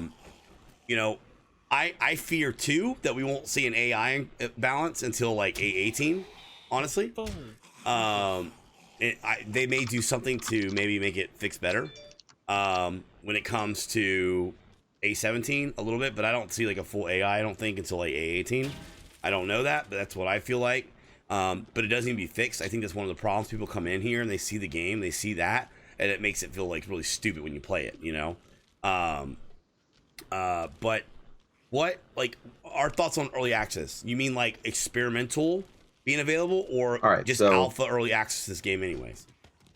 I like the fact that it's available to see it kind of so I know they were able to find a lot of things that didn't work. Yeah. With everybody having experimental, right? But My thoughts are that it Why are you kind of fighting? Bikini chick. Sorry, he's got like a half naked woman on his page. It's the bikini chick. Sorry. I feel like it. So they gave us experimental for Alpha 16 so early, and then when Alpha 16 got released, it wasn't that there was any additional content. It was just fixes for what we already had. So like 7 days always goes through periods where new alpha comes out, everybody's interested, it's fantastic. Yeah. And then it starts tapering off to where people get stale of it. Then you have a time where people go through mods, which is what's happening now. Yeah, we're all in the mod phase. I feel like experimental shortened that time after the official release because everybody's been playing it for so long before the actual Alpha 16 release I agree. that they got sick of it faster. So Okay. like it's a weird thing. Like I think it's good that they give it to us early, but I think it also makes a longer drought period, which is going to piss off the fans, which is going to pressure them to do stuff like Alpha 13, where they kind of give it to us early because everyone's complaining, but it's not ready yet. So like that's a concern that I always have with experimental. Cop hype. So I'm with you. Okay, so I'm glad that's what you were. I didn't know if you were just talking in general about like alpha, like if games are supposed to be an alpha, should we play them, or actually experimental. Okay, people are gonna not like me for saying this. I don't think experimental should be open to everybody. I don't. And you know what? Maybe don't give it to bearded guys either. Don't give it to the streamers. Okay. The problem is, like you said, we all play experimental and bitch and bitch and bitch and bitch and bitch about the stuff in it because they have to fix it and fix it and fix it. Keep it behind scenes for the testers and leave it at that. Don't give us the experimental. Just keep it behind the scenes for the testers. I don't like you. You be quiet, Cage. You know what I mean? I feel like I feel like what's happened is that experiment. Wow, a lot of you guys actually agree with me. See, I can be wrong all the time. The double-edged sword to that, though, I think the experiment. I thought you brought up a good question, a good point, though. I think experimental's part of the problem. We have an alpha to an alpha. Like it's an alpha to like an alpha, and it's really, really challenging. And the reason why one of the big hubbubs on the forums of why people did not want to see the streamers playing the experimental was because exactly for what it was, experimental, an unstable portion. Would I love to be part of the testing of it? Absolutely. Listen, you can't say that somebody like Cage isn't valuable to be part of an experimental.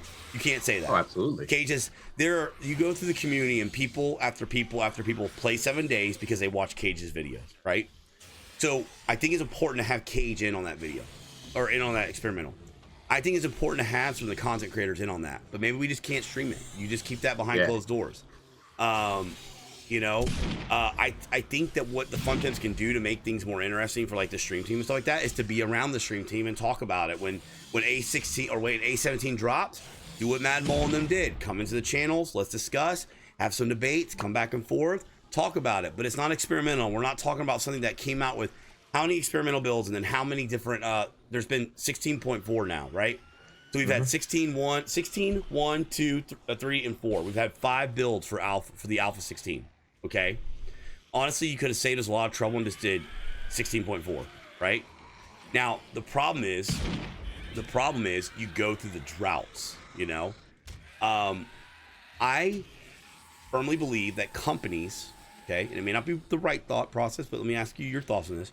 I would like to see smaller content, more patches, and I feel like every company says that and doesn't do it. World of Warcraft has said that forever. We're gonna come out with patches more often, and in more ever of time. Like, kind of keep giving us that shiny toy.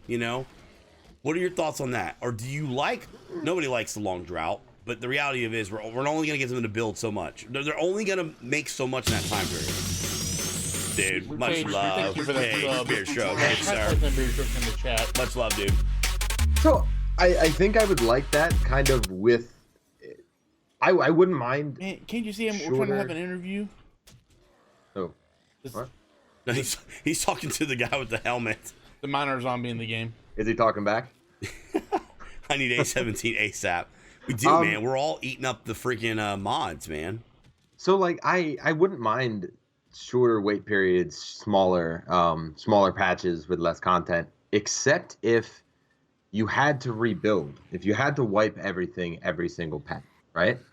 Just because I feel like that's also something, especially with Alpha 16, with the experimental, that pushed people away, was there was no kind of schedule to when they were releasing anything. And I used to say Gaz would only come in my chat when it was he used to tell me, it would put a smile on his face to tell me that they were releasing a new experimental, the next day, and I was going to lose my build that I was doing. I agree, Gage. And a lot of us like to build big things, so you can't get vested in it. So we sit back and do this. Well, we're not gonna come out with, we're not gonna build anything yet. We don't get super invested because it might be like a new update coming soon. So we're not gonna build anything big yet. Not gonna build anything big yet. Then you're like, wait, and you go, F it, we're gonna build something. And then also the patch drops. And you're like, damn it. Yeah. That's what I'm saying. Like, and I don't know if there's a solution to that, because if they're releasing more content, I mean, usually you would think that's anytime they recommend that you start a new save, I listen, because I don't think they would tell us to do that unless they had to, because I'm sure they don't want people getting pissed off at losing your entire build because of a patch or something like that. But like, I don't know. They really don't serve a big purpose. It's an interesting give and take with that, More time you get to do for big builds with a more stale period at the end of, when the mod hype wears down, and then you have, people clinging on, trying to get content or trying to figure out a way to make it new, versus you would have less of that problem if you release more patches quicker. But what if you couldn't do a giant build? What if somebody like Buck couldn't do that big ass pyramid he did because he knew in a couple weeks it was going to be gone? Okay, but to that point, there were people playing Starvation A15 when A16 was out. They didn't like A16. Starvation A16 wasn't out. So they were actually rollback playing A15 Starvation. Buck can stay and use him as poor Buck's not even here. You can use him and he can stay in A15 and continue his build if he wants to, and play A15 and continue his build through A16.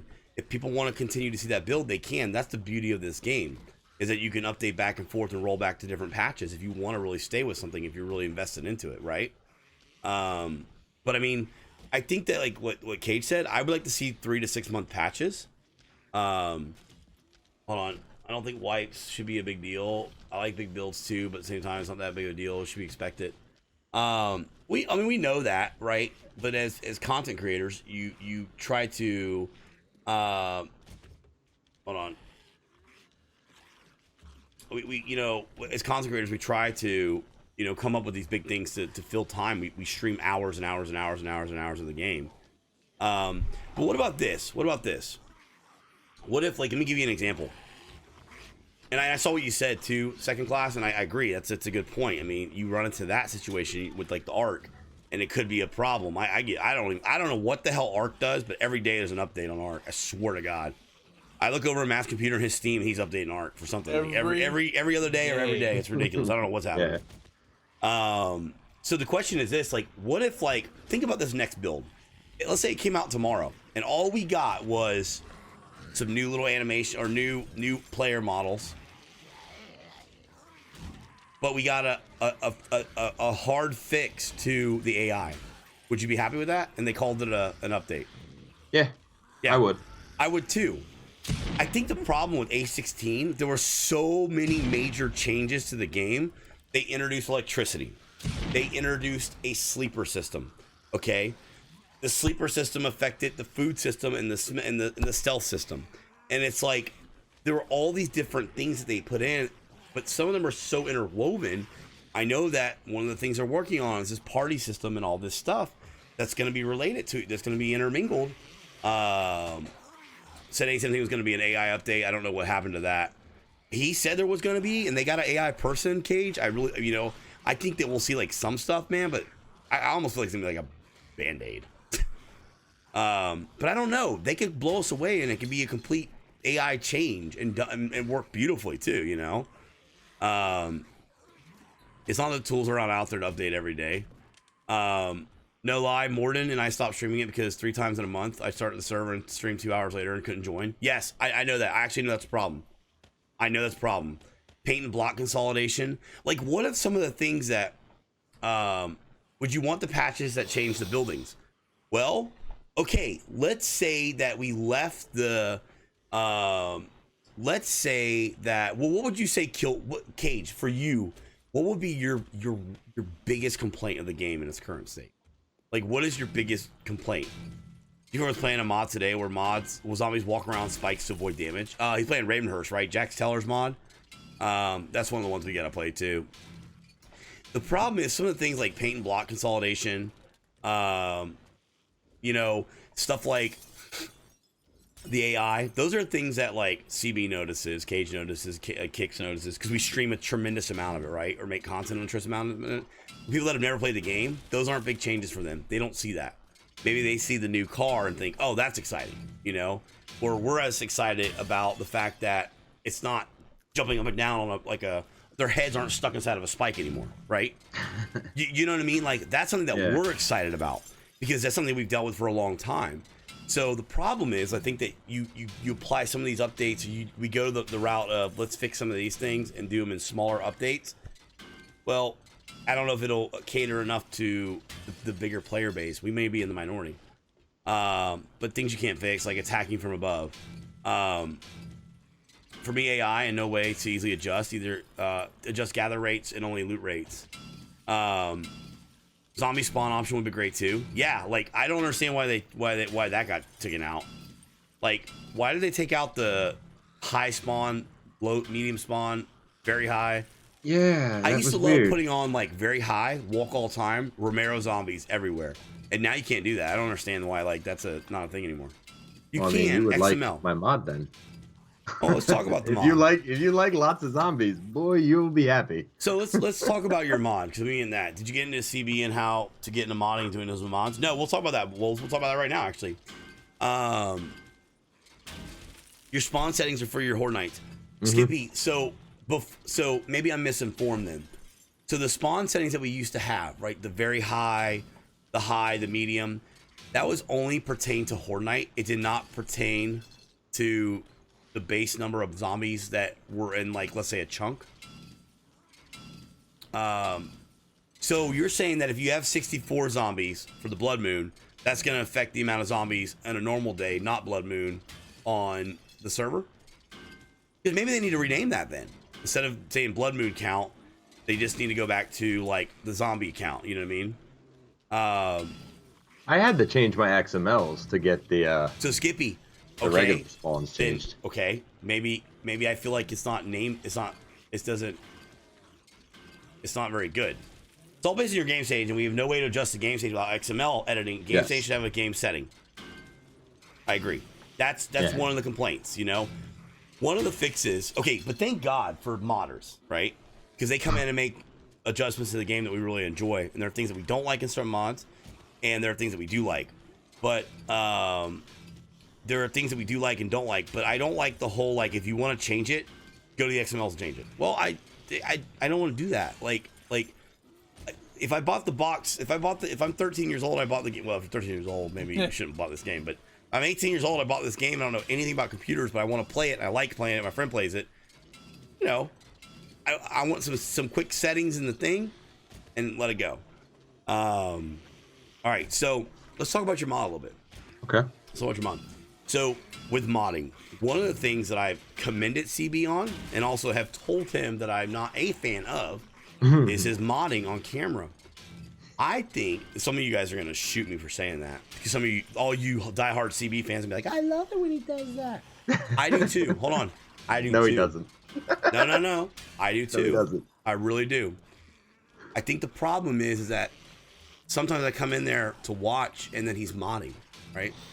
And I don't want to look at numbers. I told CB I'd like to see like a specific day where he does nothing but modding stuff and testing on a stream, because I think there's people that would really enjoy that.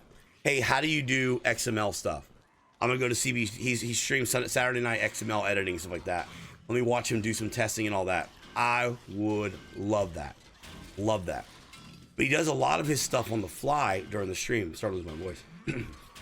He does a lot of his stuff on the fly on the stream, which I think is good too. But a person that comes in that's never seen the game, and they come in and they look at server options and XML stuff, problem with that is that person may not be interested in it or know anything about that. I'll be frank. I asked a mod question off the cuff, and CB stopped to answer it. I subbed on the spot. Okay, that is a great thing. I'm not saying it's a bad thing. Okay, I'm not saying that's a bad thing. I think that's one thing that I love about CB's channel when it comes to that. But you got into modding, and I like that a lot. And in fact, I was one of those guys that was like a purist. I was like, I'm not gonna play mods until after, but 7 days was done. Yeah. Well, then I realized that Surprise. I don't know when that's ever gonna happen. So I was like, I'm never gonna get to play all these mods everybody's playing. And I play mods now, and oh my god, I'm in love with, I fanboy over a lot of everybody's mods. So people have asked me, Joe, when are you gonna play with Barry? When are you gonna play 7 days CB mod? While I love CB's bear and how he's done it, I don't like it. I have no desire to play in like my gameplay. The flying bear and all that. I had to do it with Midnight Designer. He doesn't fly now. Well, but I never had a desire to do that. I'm not saying it's not good. There are certain mods that will appeal to me and others that will not. Mm-hmm. But because I know CB so well, like I'm dying to try his mod. And CB, who has been telling you for a super long time to make your mod public. Yeah. Yeah. Well, look, you see Miss Amy Alley in chat? She's the one doing the icons for me. The icons and a couple little changes, and then we're getting it to Sphere, and it's going to be all the mod launch. A year ago, I talked to CB, and I told him I'd love to see his mod be, might be better for the stream too, since not everyone's interested in modding. Like, I think that, like, I told CB a long time ago, I said, when are you going to let people play the Barry mod? He's like, it's Barry, my Barry. It's my Barry. It's his Barry, guys. Like, his Barry was like his teddy bear, literally. Like, don't take his teddy bear. So, that being said, I'm super excited because I've been lurking in the channel and seeing that you're doing a lot of changes to your mod. And I'm super excited because you went from, like, a year ago, I don't know, to now you're making it happen, dude. And I'm really proud of you for that sense. You know what I mean? Matt and I will be playing your mod, huh? It's a little nerve-wracking. It is. Because it's like you want your stream. I know I talked with you guys about this a lot before, but like you want to offer. You said it yourself. You go and you watch 7 days. You're not there to watch the content specifically because 99% of the people streaming, you're doing the same thing I would do, right? So what is it about your channel that is special, makes you stand out? Well, for me, part of that was all the shenanigans like Barry and everything that came from there. So it's like I'm a little nervous about it, but at the same time, it's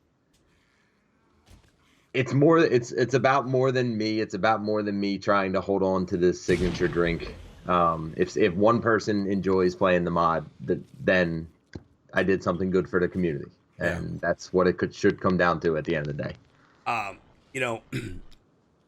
There's a couple modders we've gotten to know, right? Like we know CB, we know Skippy, we know Warlord, and I have a lot of respect for those guys because I see the work behind it.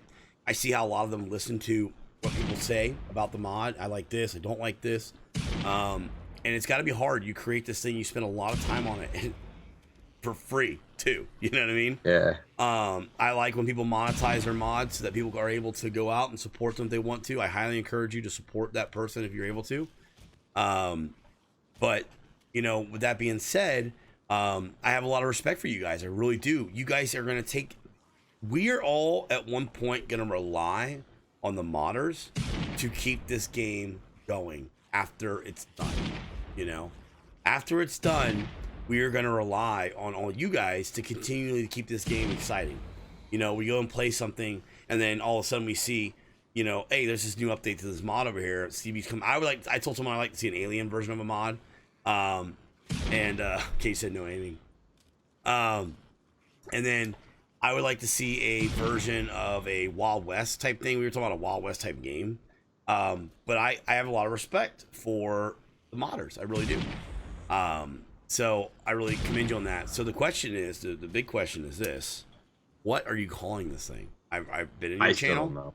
I've been in your channel and back and forth. I've heard you talk about it. Yeah. The one you're going towards. No, because I like them both and I dislike them both. You know what I mean? Like, whenever I pull the audience, it's like a 50-50 split, which is the worst. The original inkling was CB mod made sense, but then I feel really vain, and I feel like I said, it's not about me that I'm releasing something. I don't need to make sure. You know, when you look at everything but Valmod is the exception. Every other mod doesn't have the name of the creator in it. They don't need credit for doing Yeah, but what they're Wallow's doing. all over all the POIs in his build, so. Well, yeah, but I mean, I'm in my game. You guys are in my game. Otter Technically mod, in my shut mod. Like there's credit enough there that I don't know if I need it. Well, I like C-Block mod too. Sorry, I like that one too. I joked with Barry's mod as a playful take toward Gary's mod. You know, changing it up a little bit. Barry's the star of the show, but I don't know. I really can't make it. Fat boy.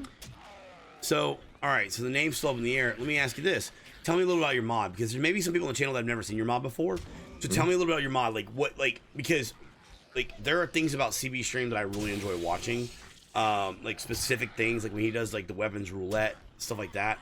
I really enjoy that. I think it was a unique spin, a streamer mod. I think that it was a unique thing. So my question to you is, what have you done? Like, what are your key features in the new mod, and how would you describe it in like a minute, like sales pitch? Like, why someone should play your mod? What kind of person would enjoy it? In a minute sales pitch, I'd be screwed. Yeah, well, I know that. That's with anything. It all started as just a personal playthrough. It was just a personal play style for me, right? Things I liked about the game, things I didn't like about the game, I wanted to change, whatever. It's definitely harder in the early game. The early game, for me, the game is supposed to start really hard, and then your objective is the game will get harder over time. Giggity. It'll get harder over time with the increased hordes, you know, the game stage, all that. Your goal is to progress faster than the game is getting difficult. In other words, the game should, if you're doing it right, get easier the more you play. What I feel like they did is they made the early game too easy. So that's one thing we definitely focused on. Like you were talking about Romero's, like having tons of zombies. Yeah. There's tons of zombies. A lot of the mod was featured around risk-reward decisions, you know? We've repurposed a lot of stuff that didn't really have much purpose in the game. Well, now we've done, like, changing so that the tool and die kit is actually needed on our server. It may not be practical, but it's actually needed to make, like, mini bike chassis. So if you don't find one, that's a pretty crucial item. Other than that, what is a tool and die set for? Rockets? Yeah, right. Which I never use. Exactly. So same with the cooking grill. We're trying to add stuff to actually make the cooking grill viable, because what are you going to use the cooking grill for? It's almost a waste of a spot. But we added all these legendary, almost like boss types, right? Matt and Joe are two of those. Yeah. So you're going to see them in there. Yeah, I'm a big fat woman. Dude, what you scream all the time. No, like, what the hell? Like, I was watching you, and you're like, here's Matt. And I was like, Matt's like, you know, the big Hawaiian guy. I was like, that's funny. Why am I a big woman? Like, well, I wanted to illustrate there's like a cop in there who's fat and big. You're not a cop. No, I wanted to illustrate the contrast between. I'm not a woman either. Matt is very tanky, right? He doesn't run during the day. He just kind of takes his time. You know, he'll get there when he gets there, right? He's got broad shoulders. He's carrying Joe every stream. So, you know. Like. And then Joe runs around a lot aimlessly. I made his legs break very easy. So shoot him in the leg. You're probably gonna you know, take him out easier on this pod. Kick him while he's down while you're at it, by the way. But like, he runs around a lot, and that's even during the day, right? It was trying to illustrate the contrast in the pair. Who else would you rather me make you as? Well, not the woman with the boobs down to her knees. Good God, I mean, well, I could have been one of the handsome zombies or something, but all right. Well, so let me ask you this: is your game like an overhaul? So, are there a lot of new items in the game? So, like, a lot of people have taken like the game, like, you know, Starvation and like Valve's mod and all that kind of stuff. They've added a lot of new items and workbenches and stuff like that. Does yours have that? It does have new items. It has customized weapons and stuff like that. Okay. I definitely wouldn't consider it an overhaul. I think to be an overhaul, if there's, I don't know. So having more recipes to me doesn't make it an overhaul. Um, it's if the gameplay is really changed from what it's supposed to be in vanilla, and this isn't. I'd like to put this up there with how I view Settlers mod. Because Settlers mod is different, but it's not an overhaul. It's not like Starvation, which there's a lot to do in that, or War of the Walkers with the class system, or what is it? True Survival as a class system. Like those drastically change the way you play the game. Okay. Versus this is like, I think Midnight once called it French vanilla. You know how like it's vanilla, but it's different. Yeah, that's kind of what this feels like. That's the way I always kind of like, you know, and I gotta be careful because it may not be a compliment to the mod people, but like, you know, Skippy Sellers mod, I always say it's like vanilla, but a little bit better. That may not be what he's aiming for. He might want a lot drastic change, but I look at it as it adds a bunch. You know, it's funny because I always say that I'm like, oh, it adds 600 plus recipes for games that already are items in the game. But then I'm like, well, then it also has one of the best Horde Nights I've seen. And then I'm like, oh, well, it also has like all these different zombies. Oh, then he has the coin system, and I'm like, okay, well, now it's no longer vanilla. Jesus Christ, like, you know, it's like a French frappa maca laca hote latte thing, you know. What was that? I don't know. I made that up on the fly there. So anyways, the so you talked about, you know, it's hard in the beginning. Can I say something? So everybody's like, oh, Starvation is so hard. No, Starvation is just ridiculous. If you land in like the snow biome, you're just gonna get murdered by the animals. There's no way to defend yourself against that when you first spawn in. Okay. If you land in the prairie area, you're going to be up against hyenas that nonstop spawn all time that run faster than you, and there's nothing you can do about it in the beginning game. I don't think that makes it hard. I think that makes the game impractical in the beginning. Matt died like 8 times first couple days.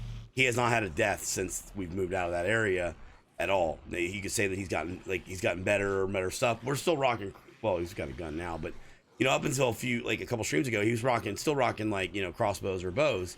And it's not that big of a deal. So I don't really think that it's a good judge of how difficult the thing is. When I look at like complexity, I look at like Skippy Sellers mod, right? He has a Horde Night where there's multiple aerial threats. You know, you've got the zombie cop, you got the spinning girl, you got the leprechauns that fire rockets, you got vultures that can come in. You know, you got 4 different aerial threats. The other ones is just a bunch of ridiculousness when you first start in. So my question to you is, when you say it's difficult in the beginning, hey, thank you, Fubar. At level 2, I had 3 screamers at the same time. Yeah, so like my question with you is like, when you say yours is hard, what is your thought process on it being hard? Like, what is it that's making it hard? Are they harder to kill, or no? Is it because you're overwhelmed by so many? Yes, it's more of it takes a while before you really feel safe. Like, so we changed up the wandering hordes drastically. There's some wandering hordes that are actually tougher than some of the early 7-day hordes until we get that fixed. But no, don't donate, Just Mackie. You're fine, dude. Well, Ram, thank you for that 2-month resub. From the depths of the Lurker's Corner, I wave at thee. Hi, Ram. How From are the you? depths of Lurker's Corner, I wave at thee. How you doing, buddy? Mackie, I don't want you to do anything. So keep going. Sorry. No, it's so there are things. I think that's part of the reason why, to me, Starvation didn't jump out and have the same effect for me as, you know, it did a lot of people. People talk about the animals, right? Yeah. I feel that it's not that the animals are tougher; it's that they're different. Yeah. Right. There's stuff that you're not. I heard you the other day talking about this actually. Well, like I've been playing with stuff like that myself for a long time, so that kind of changed to me, you know, trying to jump on there and play Starvation. It didn't I didn't get that same feeling from it, and I know I'm in the select few in that regard, but there's some of those things that early on, like trying to kill one of you guys or trying to kill Barry or trying to kill Simon Le Bon, stuff like that, right? There's definite risk reward.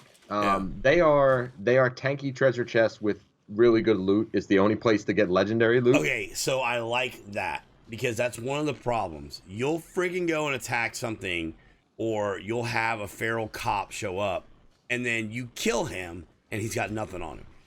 Yeah, I cannot stand that. You know. Well, this can definitely, one, if you're if you're somebody who likes trader abuse, it seems like that is very common in the like any of the gold, the diamonds, the silver, all that. Also, dupes are in there. But like I said, legendary weapons are in there. You might go in and get a weapon that is far superior to anything else you would get in that first 7 days. But if you're lucky enough to figure out how to kill a berry early on, there's a reward in taking the risk. As far as even if you stay away from the glowy stuff, right? And if you see something glowing green on the server, chances are you don't want to be there. Even a town spawn, the spawn is ridiculously high. Yeah. So it kind of speeds up the time that you loot a building because you only have so long before they break in, right? It's hard to sneak around. It's hard to get away. It's just you don't feel safe until you have a strong weapon, and that it's kind of like the feel I wanted to make was. It makes, once you finally stabilize on the mod, it feels so much more of an achievement to me than it did on vanilla, where early on you could get lucky, you could get something from the trader, whatever.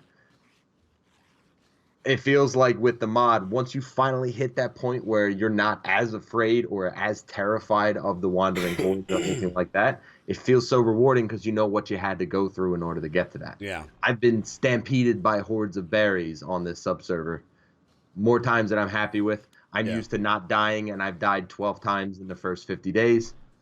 Wow. And I know the mod more than anybody else. So I'm the most prepared you could be, and I'm the one dying. But yeah, it's just, I wanted it not to start as easy as I feel 7 days has kind of progressed to over time, you know? And it's kind of the reason why when everyone talks about the boat argument or like, don't start the boat yet. We're not ready for the boat. We'll get to that. I'm just putting it in there as people were talking about the drivable cars. Well, I'm interested to see how they look. I just like how you can look out the sunroof. It looked almost like you were driving a Flintstones car. That's what it felt. So let me ask you this: why did you get into modding? Like, what got you into that aspect? Actually, it was kind of funny. So I used to work as a software developer, right? So I was writing code all day, and we had a guy who was around the channel. I'm not gonna name his name because he wound up being a douche canoe, but he used to volunteer to do modding for our servers for us, and it was just stack size stuff, nothing big, like scope on a crossbow, stack size stuff. And after there was kind of a falling out with him and a couple other streamers that, you know, we were all kind of this like tight knit group, and once there was that falling out, Devil started looking into modding everything, and I thought, you know what? I'd like to learn how to do this. It wasn't that I didn't do it before. It wasn't that I wasn't capable of it. It's just people would volunteer to do it for me because I'm writing code all day. The last thing I want to do is come home and sit there and edit XML files, right? Yeah. But once I started getting into it, it was like I don't know. It's addicting. It's addicting to see how much you can. Coding is all manipulation. It's all manipulating something that's already existing to do something else, or at least the way I do it. So, like, for example, when berries came about, that was completely a joke that just snowballed out of control. It became more of, hey, I wonder if I could do this, you know? But, I mean, it's a powerful tool. If there's something you don't like about the game, and it's kind of the reason why I like to show some of the easier stuff as far as the modding I do, is that it's not overly complex. And if there's something you really don't like about the game, you do have the capacity to tweak things. You can still play the game, but with modifications. I think that's beautiful. Like I said, again, I gave you crap earlier about the modding on stream. I think that the structure of how you should do it, in my opinion, from a viewer's perspective, I would like it a little different maybe. But there are people that aren't going to agree with me on that, right? So, but that being said, I actually have a deep appreciation for it, you know, because you modded something. I watched you do something one day, and I went and made a change to something as well. And it was pretty cool to do that. We were able to change like a recipe or something, or the quantity of a recipe, and I thought, this is badass. This is so cool. You can do whatever you want. Matt and I play this game all the time. We can change it how we want. I thought that was really cool. But I'll tell you where I get caught up in. Like when something doesn't go right and the game won't start, or I've messed something up. Yeah, like, and I get frustrated, and I have a hard time with that. I don't know how to fix that.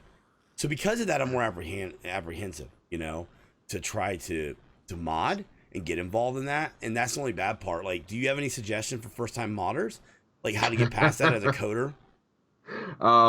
Let me put it to you this way: out of all the stuff I've modded through, you know, our version, I've screwed up 1,000 times more than I've gotten things right, and 90% of it is like a missing end bracket or something like that.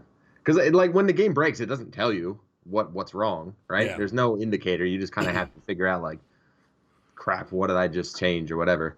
Backups are good.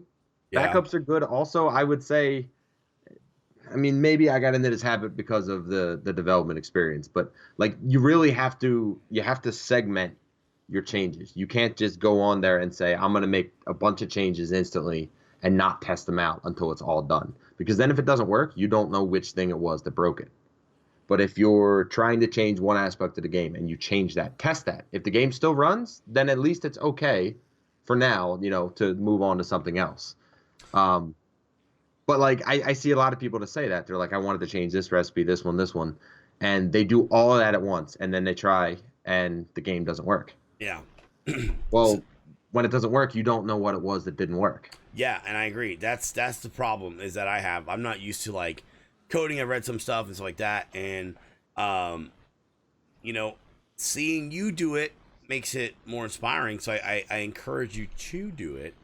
But I think that'd be interesting. Hell, Prime and I have talked about it. You know, people like developers and like how they do stuff and the thought process that goes behind it. We all love Joel's videos because we just like the perspective of something that Joel doesn't.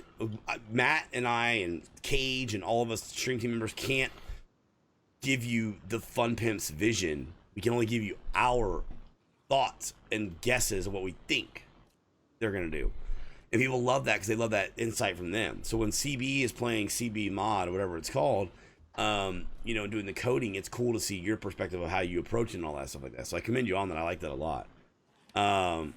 Jason, but I love when Mad Mole screws up, by the way. Yeah, I think we all do. Like, no, I mean, like everyone laughs at him when like he drops his bow or something like that. But I love the fact that he spends all of these hours on this game and he's still human. You know what I mean? Exactly. Like Yeah. you guys still mess up and you play a lot of games or a lot of hours too. Can I say this, man? And like, you know, like that's something that we kind of go through now with like people and doing this streaming, and we've gotten to know some people, so we get the opportunity to talk to someone like Prime, right, who's a developer. So it's a Prime to us. I don't mean to pick on you, Prime, but you're like a mystery man, right? You're one of the Fun Pimps, right?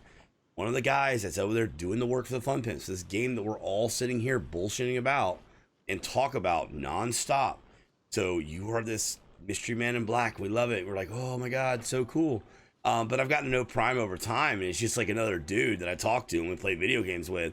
And it's funny because you stop and go, oh man, you know, it's kind of, yeah, it's weird because we don't, you know, sometimes we just want to, as viewers or as game players and all that, you know, we have these perceptions or perspectives of these people, and we hold them in different areas sometimes, and it's weird to think that they're just normal people too, just doing their thing, you know.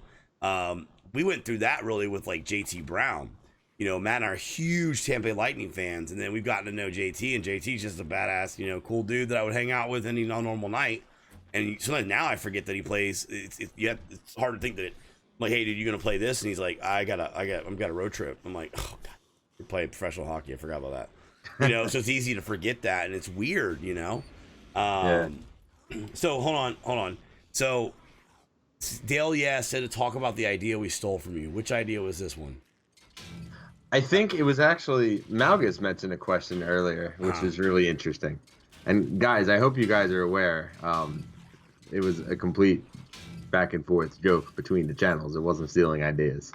They were talking about what is it like if you have a build or something like that, and somebody else, aka the Beardy Yacht, steals an idea and stuff like that. I mean, what can you do? There's only so many builds you can make that people aren't like. There's only so many things you can build in this game. So let's talk about the hotel build. So Cage. So we stated during the preview, we wanted to build a hotel when we saw the construction site. Then Cage actually started making a base. Okay. Started making a base inside of the construction site about a week before we wanted to. And then we wanted to do that. And we're like, oh, well, Cage is building a base side there. We wanted to rebuild the building. And then we started redoing it. And then CB started doing it as well. The thing is, and we talked about this in another stream, it is almost impossible to have 100% completely fresh thing. A lot of times it's inspiration from other streams. You know, I look into another stream and speaking of stealing build, I haven't seen anyone build a hardware store because we got too many of them in the game. Well, I mean, think about it. Every time you turn a corner, there's like 7 Lathans on this, you know. Eric, do you want a road trip tomorrow? Yeah, let me find out. So if we road trip, we have to talk to Matt after stream tonight. Let me talk to Miss B and Matt, and then I'll message you on Discord. So I need you to hang around after 11 if you don't mind, and then I'll message you. So the thing is that I think sometimes like people like to kind of like stir shit up. Yeah. If I go in and see CB making a hotel, I'm like, dude, that's badass. I want to build a hotel too now. That should actually be a compliment, right? I want to build it because I saw CB building it, you know? That's the way you have to look at that. For so many times we're all like, oh, so-and-so's building this and that person was building this first. I go, who cares? Yeah. Like, who gives a shit about that? We get so caught up in it, and it's so hard. Yeah, I know why, Marcella. I'm gonna make sometimes a tea real competition quick. Is good too. You okay, know, so let's talk about the competition.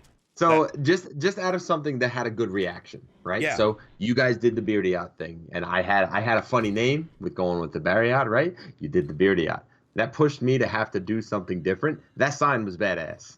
That sign on the front of the hands down, hotel. one of the best signs I've ever seen in my life. So like, Absolutely. until we built the Mole Mart.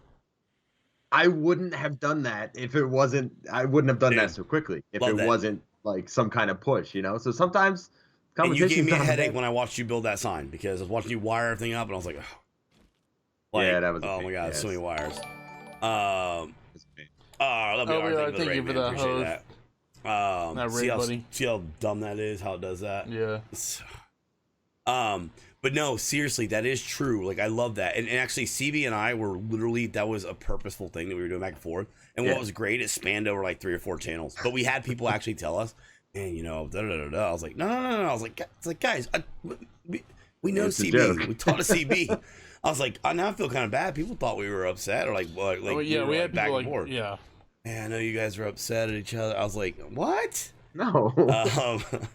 So no, it was really cool, and that is hands down one of the best signs I've ever seen made. So, I'm gonna make a tea real quick for my voice. Good. Matt, me. Yeah, you want to take a break? Run to the bathroom real quick. All right, Yeah, take go a break ahead. real quick. Cool. Go ahead, buddy. I'm gonna get back quick so Matt can ask me all the questions while Joe's gone. No, sweetie, explain.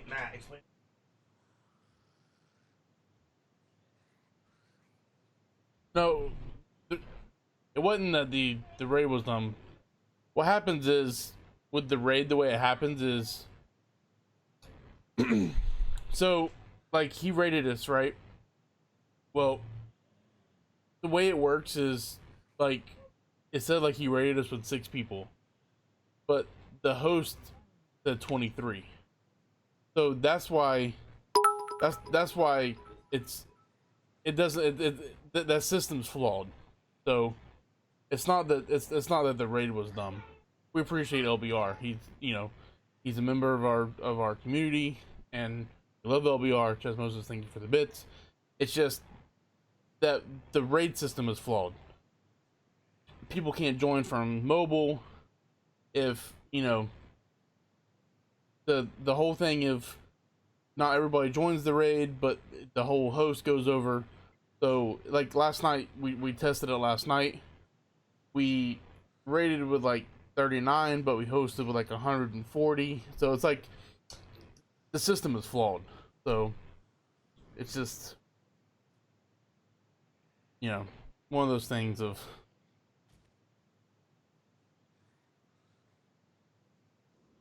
Matt, we can talk trash about Joe now. Well, we can do it when he's here. Well, yeah, that's true. So how do you feel during all of these spotlights? Oh, I'm fine. I just sit here and play the game. Let Joe do his thing. So ask all the questions then. Ask all the stuff while he's gone that he can't. You take the stage. But I mean, there's nothing for me to ask. Well, thanks a lot, Besides Matt. What the are fact you trying to there's say? this big thing that's chasing me now. Holy shit! Did y'all see that thing? What is? Big green monster. You see that thing? Hopefully white. Hopefully. Y'all see that? No, I'm watching the. Oh, what the? Ooh. Oh. Y'all see that? I don't know what to do. It's not Barry. That's not Barry. I ain't scared to Barry. You would be if you seen the current version. I'm scared of Barry.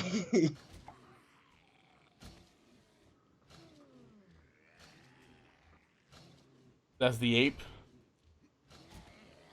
Let's see. Big. See, I'm smart. See, I pinned the ape in the corner, but he can't go nowhere. You guys Nah, gotta just- wait for the questions for Joe to. Am I allowed to just answer the questions, Matt? Or You can't say what you want to answer, buddy. So okay. So, I mean, what's this about this boat? What?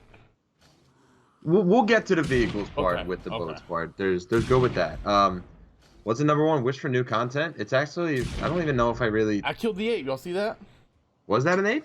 I killed He's the not ape. dead. Did you? Y'all see that? I'm delayed. I think the main thing I'd love I run to this fix game. is the AI. I don't know. I enjoy the new content, but I enjoy the game the way it is. I'd like them to polish what we have, and I'd be thoroughly impressed. And then everything new that they bring to the game is just, additional good stuff. Like I love the traps. I love the stealth system. I can't wait till they actually put the stuff in for making the smell and all that stuff work. Yeah, that's Harambe, man. You should feel bad. Will you see what I did to Harambe? Cut him up. As I stare you in the eyes. Were you? See that? I can't tell where its eyes are. I'm It's like a pile on the floor. I'm staring you in the eyes. That's cold-blooded, man. That's how I roll. You better start practicing for your promo for the Hunger Games. See this? You know what I'm doing for my promo? Just that? This right here. I'm just gonna stare in the computer or in the camera. You're not trying to intimidate me, man. It's supposed to be the crowd. Listen, this is how I roll, bro.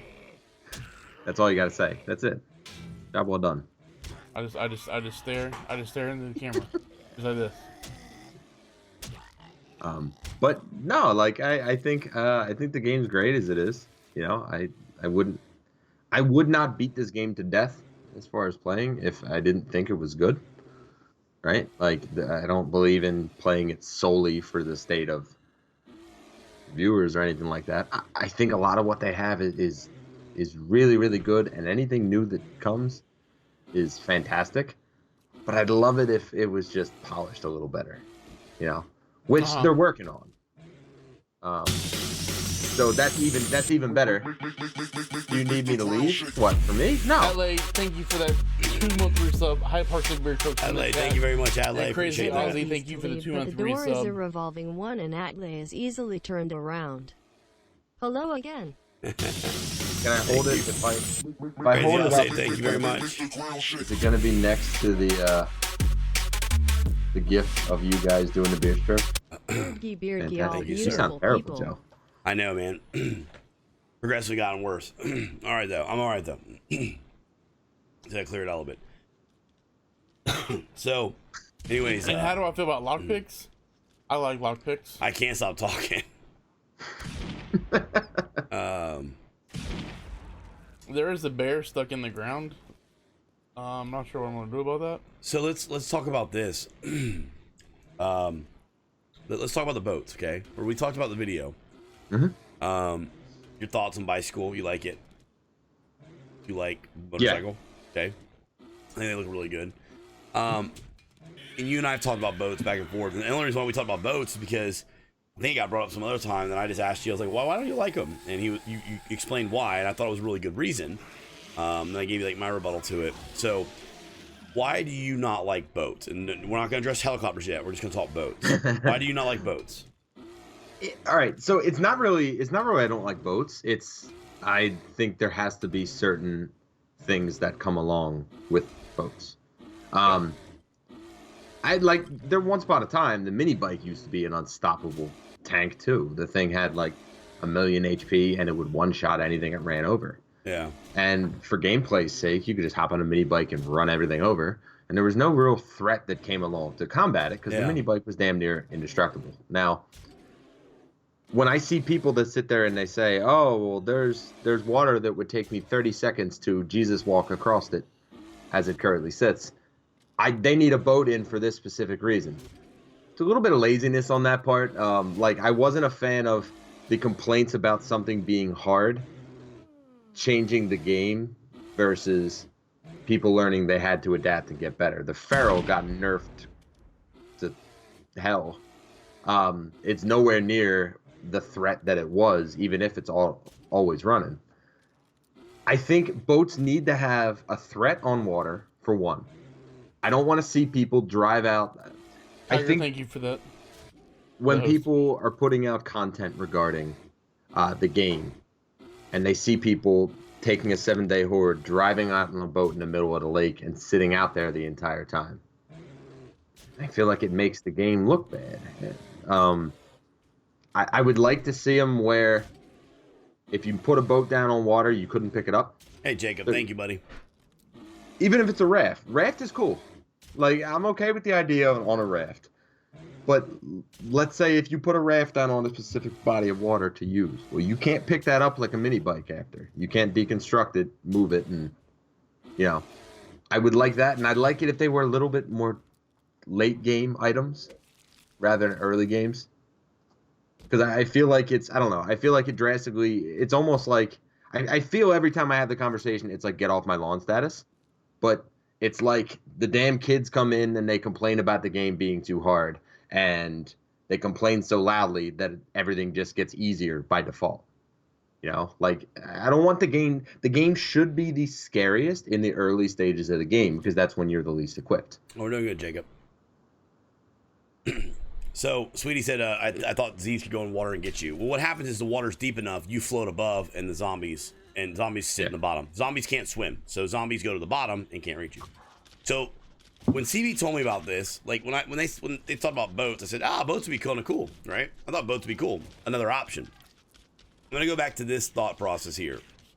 If you don't like it, don't use it, don't play it. So CB says, I know what I'll be modding off of my servers. That's CB's way of not playing it. So I respect that. I honestly do. I don't have a problem with boats. Why would I have a problem with more options in the game? If the game is easy for you with a boat, doesn't make it easy for me with a boat, right? Mm-hmm. I sit in some people's channels and are like, I play this mod because this mod is harder. I'm like, okay, for you, that mod's harder. That mod may not be harder for someone else. All of them are hard for me, right? So... But I do think that it brings up a good discussion is this. There needs to be more threatening elements towards the water. I would love to see a crocodile like near the water like it is in Starvation. That is something about Starvation I do like. I do like the crocodile. All right, so we all compile on the fun pimps and say, well, the fun pimps need to fix water first. No shit, guys. Like, we got it. They know They're aware of that. They're aware of it, right? They're working on it. The thing I like about the boats is kind of like what Skippy had said, or to argue with what Skippy said. Skippy said you can already just float in the middle of the water. What's the difference? You can already walk across the water backwards faster than what you can forwards, right? Why not just give me a raft to make it and to go? It's more interaction, more things to build, more things to craft, more fun for us to have to do stuff. I like the idea of like the builds. Now I can build a water base nearby that I can have a dock and have a boat out. I like that aspect that it opens up for me on the creative side. So if I want to have like this, if I want to build a boardwalk, and there's actually one already in the game, in Nav's game on the west side of the map. But if I wanted to build a boardwalk type thing, I can do that, would have the boats and all that. Yes, if you go backwards in water, you actually go faster. Yeah. Don't like it, doesn't work on servers with multiple people, and your play style shouldn't lag my game. Okay, so first off, I don't think boats will lag the game. We're not discussing helicopters. And Don't like it, don't use it, doesn't work on servers, multiple people. It absolutely does. Don't use it. You don't use it. Get your nose out of other people's play if that's the case. That's what I mean by that. No, my point is if I'm playing on a server with CB, right? If I'm playing with CB and CB's using a boat, I don't get on his boat. You know what I mean? I don't play with it. I just don't do it. I don't do it. You know, and I don't play on a lot of servers, so maybe I'm not good to argue it, you know? Oh my God, I sound like I'm yelling at you, by the way. That's not, I just don't feel good. I apologize, Izzy. Who, me? No, I feel like I'm yelling at Izzy. I just realized that. I'm responding to her by like yelling at her. You know, my feelings on it, don't use it. You don't have to. If CB likes to use rockets and I'm like, I hate rockets, then I just don't use the rocket. You know, like, you can do what you want on the server. Yeah. Why would I have a problem with your opinions of the options? Joe, if I put on a button to start the game with 600 military armor, 600 weapons, 2 million concrete, it's an optional to hit that button. That button existing, whether you hit it or not, will affect your game, even in single player. Wait, I didn't understand that. Say it again. I kind of get what he's saying. Yeah, so explain to me because I don't get it. Okay, he's basically saying if you were given an option that could make the game really easy, it's kind of like resisting temptation, right? So there's a lot of servers that I did not give myself admin ability because I didn't want the possibility of using it if I was lazy one night and it's like, oh, this just broke. You can't blame the game for willpower, though. No. It's not. He's not blaming the game. I think he's just saying, like we were saying, right? So if there was a risk reward associated with the boat, I'm okay with that. I'm okay with boats getting added as long as it's not invincible. Yeah, you know, I mean, as long I agree as with it that. doesn't break the game. And I'm sure they want the same thing too, because they fixed the mini bike. The mini bike used to destroy things when it hit it, and now it doesn't do anything. See, I would like the mini bike to be changed where there's collision to it and there's like it gets damaged if you hit things. So like I'm a fan of that. I've seen arguments on the forums. I've seen where people have argued against that and been like, no, I don't like that idea. I like the idea of it, of you hitting something and it does destroy it. Obviously, you hit something bigger like a bear, you're not going to mow it over and kill it. You might do damage, but I like the idea of it dislodging you. I like the idea of it taking massive damage to hit certain things. But I don't know the game side coding how possible it is. You know, I don't know like how that goes, but I still don't understand. Like, second, I still don't understand. I still don't understand like the thing though with the button being there. If I put in a button to start the game with 600 military armor, 600 weapons, and 2 million of concrete, it's optional to hit that button. That button existing, whether you hit it or not, will affect your game even in single player. I feel like I'm missing it. I don't get it. That button exists already. It's called creative mode. I can hit F1, type CM, and I hit the button, and I have whatever I want. So I don't understand. That button already exists, guys, in single player. I played games without it. You know what I think it adds on to, though? So you know how we were talking about, you were talking about it last night, and for the record, you are spot on, absolutely correct. I don't argue that whatsoever. When you said flying zombie bears is breaking immersion, right? Because I talked about some stuff that they want to add breaking immersion, and I think it comes down to what side of the fence you're on. Whether you believe, oh, well, this is already a problem, this exists, so we might as well do this, versus, for me, the solution to immersion being broken isn't to continue to do it. Yeah. So, like, the Pharaoh breaks immersion. The zombie bear arguably breaks immersion. The cop that spits and blows up all of a sudden breaks immersion. That doesn't mean that you keep adding stuff that are very unrealistic if the realism, in quotes, is what you're going after. It really just comes down to which way I think you look at it. And it goes down to everybody. It goes down to everybody's opinion of immersion, too. Right? Like what? Yeah. Some people like 28 Days Later zombies where they run all the time. Some people like George Romero. Who's to say what's the true zombie style to play, right? I think most would argue like George Romero is because, like, you know, the father of zombies or whatever. But I think that, like, you know, it really is what it is. And the cheat button is a problem. I mean, I don't see how the cheat button's a problem, though. Like, I guess I've never understood that. And coming from a person who has very low willpower, you know, obviously, I'm like, I'm not hungry. I'm going to eat this anyway. Right? I have low willpower when it comes to that. But if I want to play the game and cheat stuff in, then I can. I have that option. If I don't want to, then I don't. You're only cheating yourself if you do that. And some people don't think of it as cheating. Some people use that as their way to play, you know? Well, what are we going to say? People that don't play with zombies now, it's unfair because they're not playing the way they should be playing? Says who? Yeah, They put the option in there because they thought it was a way to do it. It's not like it's not like it's a competitive game. Oh, okay, my bad, Izzy. You know, it's not a competitive game. It's you play how you do, you boo boo, right? Like you play how you want to, and let somebody else play how they want to. Yeah, I mean, I get it, and I know what Izzy was saying about like servers, but it kind of goes back with this. If I have a problem with, this is probably a really terrible analogy, but if I have a problem playing softball, or I don't want to be on a softball team, but I have a problem with women beater, and there's 3 guys on there that beat their wives, but I'm like, well, I really want to play in this league and be on this team, but I don't support and endorse those people, then don't be on that team. You have that option. Find something else to do. There's other servers. Only cheating if it impacts another person negatively, not the game. Exactly, Big Bad Sping.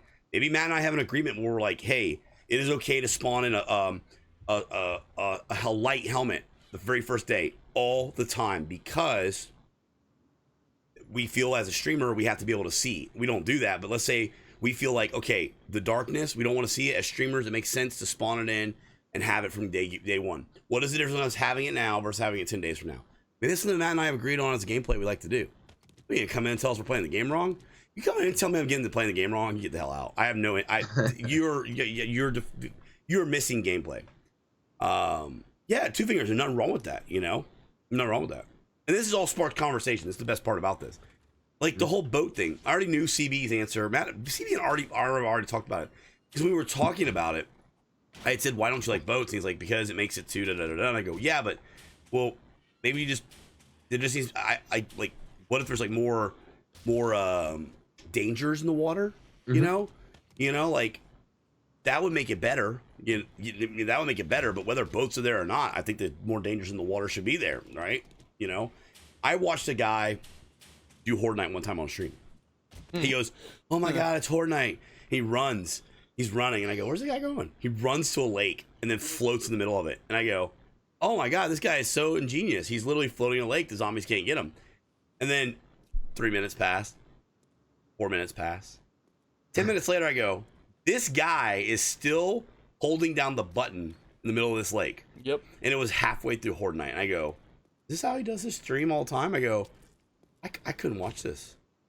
I couldn't watch this. Yeah. I have no desire to watch that. But who cares if he does it? You know, like I don't watch his stream because of that. No offense to him, but at least not his Horde Nights. No stamina regen while swimming would solve a lot of those problems. Well, no, because you don't use stamina while you're holding space in the middle. Like if you're treading water, Jesus, you're not I'm using still listening. stamina. You know, you're just sitting there. My problem with the cheat button is that it's tempts cheating. My grandson saw it and turned it on, cheats. Now he's bored in the game actually because it's way too easy. Well, you spank your grandson. I mean, I don't know the answer to that. It just because it's there though, and that's happened doesn't mean that it's wrong, though, right? I mean, we can all say that. Like, it's not fair to tell someone you can't have that chocolate eclair because Joe will eat 10 of them in one sitting. It's not fair. It's not fair. How badly do you want a chocolate eclair right now? You know what's funny? I've never had chocolate eclair in my entire life. You know what's funny? I've never had a chocolate eclair. Where it came from. I don't like pastry type stuff. Oh, a shotgun! God, no, god dang otters, Jesus, people. No, a crocodile or alligator. But no, I mean, I like when there is, like I said, risk reward, and that's in all aspects of the game. I want there to be, if there's something cool in the game, I want there to be something else that maybe is more threatening to you if you're using a boat that you wouldn't have to worry about. You know, I've talked in the past about thinking it would be cool to add some weather conditions into the game that actually mattered, like accumulating snow or like actual flood. Season. What about season type stuff? Like seasons aren't bad, but I mean, like, think about it. Think if you're in a biome and you get floods, and it would get to the point where if you had this underground base, water would accumulate, so your defenses weren't, you know, as good. Or if it snowed and the snow actually piled up over your spikes. Like, what if it created like a blizzard and like you were stuck in? Oh man, I really like that. I like quiet, second class. Every one of those things, like if you think about it, it'd be hard to do, but like let's just say there was, okay, you build a house on stilts because it avoids the problem with No flooding. more, yeah. Well, if the snow accumulated, zombies would be able to get up to you by then. Like Yeah. there's a risk reward with every weather. I like that. That's what I look forward to. You know. I can't help it, Robotsky. Dude, actually, I haven't never thought about that with the snow, like the flooding. And I actually like that idea because the first thing that came to mind when you said that, when you said about the rain, I was like, man, we had to have to build everything on stilts next. That's literally what I just said in my head. Well, I didn't say it out loud. And then I was like, okay, but then we got to defend the stilts because you don't want the stilts to get destroyed. That's really cool, man. I like that. That's a great idea.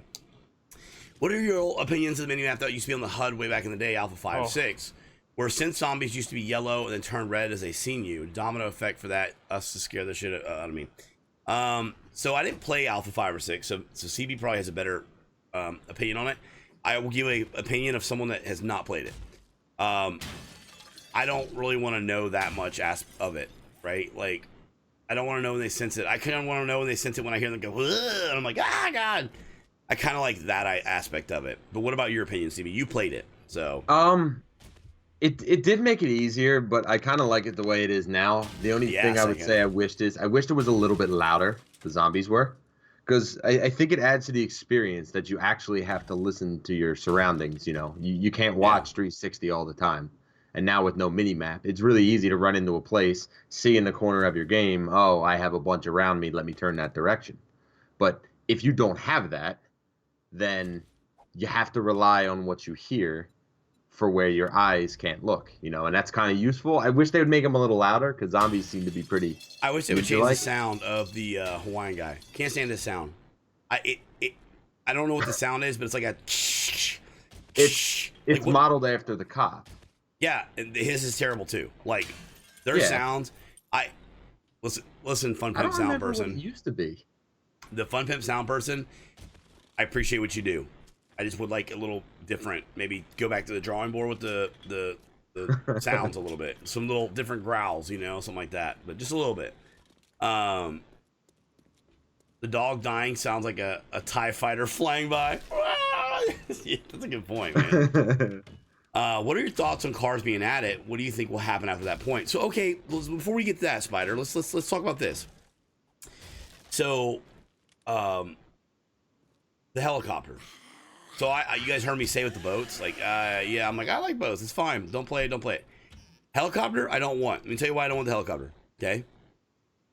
I'm terrified. Like Izzy said, that it's not going to work well. Mm-hmm. I am terrified of multiplayer scenarios with that. The boat, I'm not terrified of. Okay. The helicopter or gyrocopter, I'm terrified of.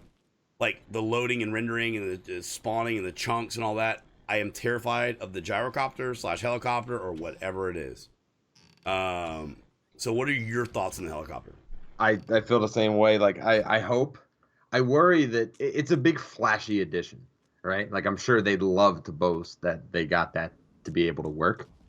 But like I said, it's taken them quite a few alphas to get the mini bike to be doable, and it's still not perfect because sometimes you drive too fast and the chunks don't load. No, hold on. Wait, let me stop you a second. Araya. No. I would love to use one. I would use the hell out of the helicopter. I think it'd be cool. I think you misunderstood what I said. I'm afraid it won't work. That's the problem. It's not that I don't want it there. Not that I don't want to use it. I'm afraid it won't work. Given the mini bikes have not worked well for the last whatever. Now they're changing the physics and stuff like that coming up. So maybe, and I know Joel felt confident when he was in the channel saying that it was going to be better. I'm afraid it's not going to work. So it's not that one is not up to a use it, don't use it. That if it breaks something, then that's the fear. So that's the fear with that. So I didn't mean to cut you off, CB, but I want to make sure that's clear. No, I try to make sure I'm living by what I say with the play it, don't play it, and there's a lot of times I don't. Sometimes people remind me. But the problem I have with it is I don't see how they're gonna make that one work very well. Like not anytime soon. Not with the way that voxel and the loading of chunks and all that works. I am so afraid that's not going to work. And I'm worried about one helicopter. What happens when there's like 10 people on a server with helicopters? Man. Like I'd rather that not get added until it works versus giving us something that kind of works and boasting it's the alpha experience, you know? Some stuff may work, some stuff may not. Like, with that, just take your time with it, do it right, and give us something, you know, if it's going to be that hard to do, don't rush something like a helicopter, you know? That's a game-changing dynamic. Like, yeah, it really is. But I like it. Let me tell you what I like about the helicopter. Hi, Futar. You know what I like about the helicopter, though? I like the in-game aspect of it, right? Like, obviously, huge. Like, to me, it'll take a lot to get to that point. Resources it'll take, the pattern. Maybe that one's a multiple recipe type thing. You know what I mean? Mm-hmm. Where you have to learn a recipe for rotors. You have to learn a recipe for helicopter motor. A recipe for helicopter engine body. So you have to have like 10 recipes before you can even make it. Yeah. Then its recess or its resources are a lot. It's an in-game thing. Like literally people in a group play are going to be able to put one together. Or people that are doing a single player, it's going to take a lot of effort down the road to get it. Can't wait to fly my helicopter into your helicopter. I'm going to make it and then go, oh. You know what I'd like it to feel like? You ever played the game Savage Lands? No, I haven't. It's like another kind of survival-esque game. It's a little more... Thanks, Waits, buddy. It's a little more like I want to say like medieval. There's dragons and shit like that. Yeah, I think I've heard of it. I just don't think I played it. They're buildings. Somebody can put down the shell of a building, and everybody can contribute resources towards getting that up. I feel like that would be something cool. Make the helicopter ridiculously expensive. Yeah. And something that people have to contribute into, or it's going to take forever to get, basically. Yeah. You know what I mean? Like, I'm okay with that. I just hope it's done right. I just hope it's... Yeah, I'm just worried about the only aspect I'm worried about it working well. Yeah. You know, it's just my concern. And my overall concern is I don't want to put in. The problem with that is I know how hard it is to fly. The idea that you could build one in a garage, lift off, and not die is less realistic in the zombie apocalypse. Yeah, I get it. And we talk a lot about realism, but there's got to be a level to realism in gameplay too, right? Where maybe you make it difficult to fly, right? I mean, maybe you make it challenging to fly. Maybe there's more buttons added to maneuver that thing. Who knows? We don't know what it will be like, you know? Yeah, Joe will build a helicopter, fly it, land on a mountain, and get stuck. No, God, no. White Marcella, I don't think you should be able to. I think one of the ways they can gate the helicopter is by some complex... They could gate it behind like a miscellaneous that has level 10, so you have to get to like level 10 perk. You have to get to the last perk. And then, literally, it's 5 to 10 recipe pieces that you have to learn, and that just adds longevity. Now it'll add frustration, and we're all bitch. Oh, I can't build a helicopter. But, anyways, if you got everything given to you right away, I feel like you don't appreciate it as much when you finally get it. You know? If we do a preview of it, I will spawn that bitch in, just let you know. So, that cheat button. I'm trying to make CV spit his drink out. Has there been a boat or plane in The Walking Dead? Like, have they used a boat or plane? Yes. I don't know, man. I imagine. Fear the Walking Dead. Yeah, I imagine. Yeah, I would say yes. I can't even. There's so many seasons. I don't even remember. Okay, so Rio asked a question. He said, or Gamers Take Them, excuse me. I've been thinking about traps should grant XP for zombies like killed by them, but at a reduced rate compared to player XP killing them with a weapon. What are your thoughts on this? Yeah, you know, I mean, I'm kind of up in the air, right? Like, you know, maybe, I don't know what the formula is. The guy above me would probably know this. Like, if you kill a zombie, do you know how much XP you get? I don't know. No. It varies on a zombie. Ew, that was a chunk of honey. Oh, what the deal?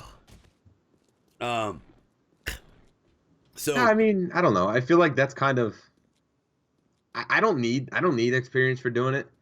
If you're actually just throwing down spikes or traps or anything like that, and that's what's killing it, the zombies, then should you get credit? I mean, you put them down, sure, but I feel like, all right, so if you avoid the wandering hordes right now, as opposed to if you kill them all, right? There's obvious, again, risk reward with doing that. If you kill that wandering horde, you're going to possibly level up, or you're going to up some of your skills, whatever, at the risk of dying. Thank you for that 6 months. Half-hearts and beer strokes in the chat, please. Half a year. That's a lot of beer. Boss Coder, hang that. Hold on to that thought. Hold on to that thought. It's a very good question. Very good question. Hold on to that thought, okay? Were you finished with your thought? Yeah, that's what I was just saying. Like, I feel like it's I don't personally need experience for it. I think if you want to defend your horde, if you want to make a horde that is a defense that is a bunch of walls and it's like a kill box and you're actually doing the killing, then you're getting the XP for it. If you want to put down a bunch of traps to reduce the amount of work you have to do, why reward somebody for doing something? You know, like, I don't know. I feel like people would over level too fast if you did that. So I find, you know, there's a point that I get in most of my games, and Matt and I play a lot of different ways. I think you guys could all say, I think you guys all would say and agree with this, that Matt and I try to play the game differently. Sometimes we do horde nights on the bases. A lot of times for quick or easy bases. There are times that we build bases. There are different ways we try to approach it, right? He looks ridiculous. He looks just completely ridiculous. I'm about to kick him off the team. So Here you go. So I like the idea of a reduced XP rate, Gamer Sanctum, but it's like Second Class Elite says, who gets credit for the XP? And so I agree with that. But I get to a point, I notice in my gameplays, no matter what I do, we all, a majority of us that play far, get to a point where, honestly, we don't care about the zombies that are getting killed by the traps, and we don't give a shit about the loot, because we usually have so much loot, and we have so much, we're already leveled up really high. Honestly, you're just wanting something just to destroy them up and get rid of them and move on. That's it. There are points where I get into a game, I've played so long in it, that I don't care what's dropping out of that, because a lot of it's going to end up being junk or smelting down or whatever, and I'm not lacking resources, and that is just a challenge of the game. But I think that would happen in real life too. You get like so efficient that eventually you build up your resources that you aren't, you know, having to worry about that as much. You know what I mean? I run into that a lot. So with the traps, I kind of like, do the XP, yeah, but I'm not really missing it too much, you know? Yeah. So Boss Coder brought something up. It's a really good question. It's a good statement. And it's a statement that we talk about quite often in the channel. I think Fun Pimps should focus on finishing the game via release. At the moment, it feels like a never-ending alpha. And I'm going to give you my spiel on it. Oh, I hate that. Yeah, I'm not a big fan of this question either, this statement either. I'm going to tell you why. I selfishly don't ever want it to end. Do I want it to get to a beta where it's in a more stable version? Yes.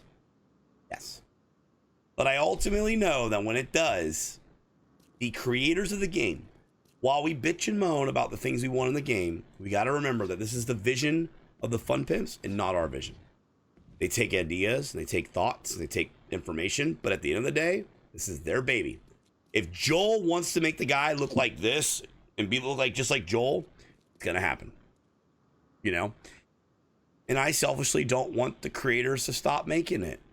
You know? Do I want to play a laggy, buggy thing over time? Nah, I don't. And that's the trade-off, you know? So I feel you, but I don't know, man. I'm okay with it. I think it's going to be a sad day for a lot of us when it stops. What are your thoughts, CB? I don't ever want it to leave. I don't ever want it to leave Alpha if it means there's not going to be changes made to the game. Now, he's an imposter. Please, I don't know what I told you. The green screen takes away a lot of the beard. Yeah, it's a green screen, all right. Right. So now that there's no green screen, clearly you can tell. Yo, it is hard to drink with this thing. Do you guys struggle? Bro, like, how do you get around this? Do you not There's see? always hair in the mouth. Where's the thing at? You not see what Tazi sent us tonight? Look. People don't even tip the stream anymore. They just send us straws. A straw would be good. Straw would be very good. No, bro, but straws, bro. Seriously. I am 110% behind the keep evolving the game and giving us more. Yeah. Without it having to be, hey, now we're going to charge you DLC in order to change your experience. No. Like, this game is drastically different than it was when I signed on, and they still haven't done a bunch of the stuff that they that sold me on the Kickstarter campaign. A bunch of that stuff hasn't happened yet, but they've still improved the game so much. Why would you ever want a game that doesn't continuously evolve over time? Like, I think people get too caught up on the concept of full release versus alpha. Like, you're getting a playable game now that there could be some bugs in a full release game. You know, you're getting a playable game now, and you're getting to see the full evolution of the game. I don't know. I think people get too caught up on that full release thing. It's kind of like you're watching a really good movie or reading a really good book, and you're like, God damn, I just can't wait till this thing ends. You know, like if I'm really caught up in a book, I don't want it to end. You know what I mean? You know, there's some Dr. Seuss books where I'm like, God, please don't get to the fizz fazzle fizzles. You know, I don't want to get to that point because I don't want it to end. I don't say that about that. So, I mean, that's just kind of my opinion on it. But Spider-Bite said, how do you guys feel about the game being made a little easier to cater to console players? Because the control difference in sensitivity and accuracy. Dude, I have no idea. I don't play console that much. I couldn't tell you anything about. And honestly, the difference between... you put me on console, I'm friggin' terrible. Literally, I can tell you, yeah, I don't like it. I can't do shit on console. I really can't. I don't like the controls feel clunky to me. On console, I feel like this game is terrible with the controls on the aiming and selecting stuff. I'm grateful it's on console because it allows for more people to play it. But I like being easy and sensitive. I don't know. Like I don't know. Like it goes back to like it's easy. Like what may be easy to one person and not easy. I like to be polished, but the server rendering a map hurts. Can we please download it pre-hand? Yeah, I mean, Boss Coder, that would really help with that. Console controller balls. Do you mean like good balls or like sweaty, hairy, smelly balls? Because, Skibby, when I play it, I feel like they're sweaty, hairy, smelly balls. My son wanted to play the game, my 3-year-old. So he wanted a gun. This just sounds terrible when I say it like this. He wanted to kill the zombies, and he needed a gun. Like on the console with him. And I could not figure out how to put the gun into the pocket. Like, it was ridiculous. What is your definition of good bulbs? Well, groomed bulb. I guess I'm bringing it up from an RP aspect compared to just a standard way to play. Very nasty. Listen, CB's beard may be better than mine, but it's fake, so therefore it doesn't count. That's like saying I won't get into that topic, but I can relate it to something. Hold on, I'm way far behind. Guys, if I missed your question, didn't answer it, or ask it, please put it back in the channel again. I apologize. Yeah, wash is good. Wash. I don't want a business wash, though. I don't remember who said that the other day. I find that we have a lot of problems with... I think that the problem with pre-rendering the maps so the server doesn't have to do it during play. So that's good to know then. I think that sometimes this game gives server companies a bad rap. And I think that sometimes servers give this game a bad rap. And I think that it's the nature of this type of game. You know, the phase that it's in. We all have to kind of go back to the thought process of, you do realize that you can go into this world and it's fully destructible, right? And all you guys that play this game with us are a-holes, because the first thing y'all want to do is blow some huge thing up or put some big hole in the world somewhere, like a dam, that complicates the damn server. Everybody wants to drop something from like the bottom. Wolves, I'm talking to you, wolves. That is by far the largest pit I have ever seen in my entire life. I don't even know how he did that by himself. Oh god, the game is harsh on server companies and not on purpose. Yeah, so like the problem is sometimes, for example, you know, we reach out to the server companies and we're like, hey, there's a problem with this, and they're like, guys, we're doing everything we can, and the game's just not running well. A16, the game does not run as well multiplayer with as many people as it did in A15. I'm sorry. Yeah. And I've had there'll be a couple people that'll be like, whoa, better than everybody. Listen, dude, I talked to many people. I mean, many people on the 7 Days to Die forums. I've talked to people on Steam groups. I've talked to people in our stream. I've talked to people that I know run servers, people that run servers with like little people. Some will run. I get it. Some people run okay. But the reality of it is the game runs differently in A16 than it does A15. That's the way it is. People need to realize how much gameplay they're getting for $10 to $20. I paid $60 for a game with a lot less content. Yeah, very true, Lorian. But we get that a lot. So some of the server companies get bad raps. I can't tell you how many times I walk into a stream. Today, I will call him out. Today, I go into a stream and somebody says, oh, the blah, blah, blah, blah, blah about this. That's the only problem I'm having with server right now. I go, that's not. And Lorianne, you were there, so you know what I'm talking about. I said, that's not that problem because we have that exact same problem with this particular mod on a LAN game, non-server, that local area network. We're playing together. There's no server involved. That is something with the mod, not the server. So I see on this forum, Blue Fang, Being Perfect, Nitrado, GTX Gaming, all these server companies getting trashed and are back and forth, and this is bad.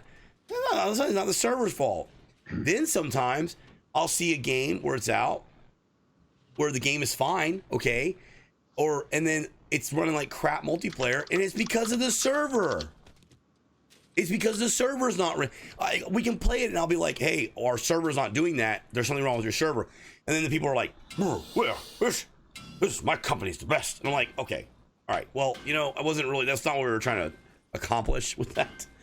And that just happens, And that's the only bad part. It creates a little dissension when you're not careful. I'm blaming the mods. So, can we get into the deal with your disdain for both? Oh yeah, Zelmon, we just talked about it. Oh my God, you don't even know that I needed to hear that. I legitimately thought I was crazy when the game kept crashing on respawning and server hugs. Yeah, Cat. I mean, it's just and then you throw in the fact that we all play mods. Goddamn, I watched CB. Was it during the A16 preview? During that time period, right after that got released, that you had made some changes to your server. And I didn't make any changes. It just was not working for me to save and I mean, it's not enjoyable when that happens. Don't tell me that. What? He's got a new updated Fortnite. He went and do it. So it happens, guys. It happens. When we sat down with Phoenix Fire Entertainment, the creators of Osiris, we talked about multiplayer, right? I like their multiplayer. It works. We can be on the planet. We can fly. And they literally said one of the discussions about going to other planets is a multiplayer issue. And they said, we know it. It's an issue. And I said, you know what's funny about that? It's not just your issue. Multiplayer is a task. It is a challenge, I think, for game companies. Whatever the reason is, it is a challenge. So, see, I'm gonna catch him on chat real quick. Sorry. You're fine. Let's see. I guess Matt did something. I see here a bunch of GGs and I see a bunch of GGs. Matt, I must have done something good.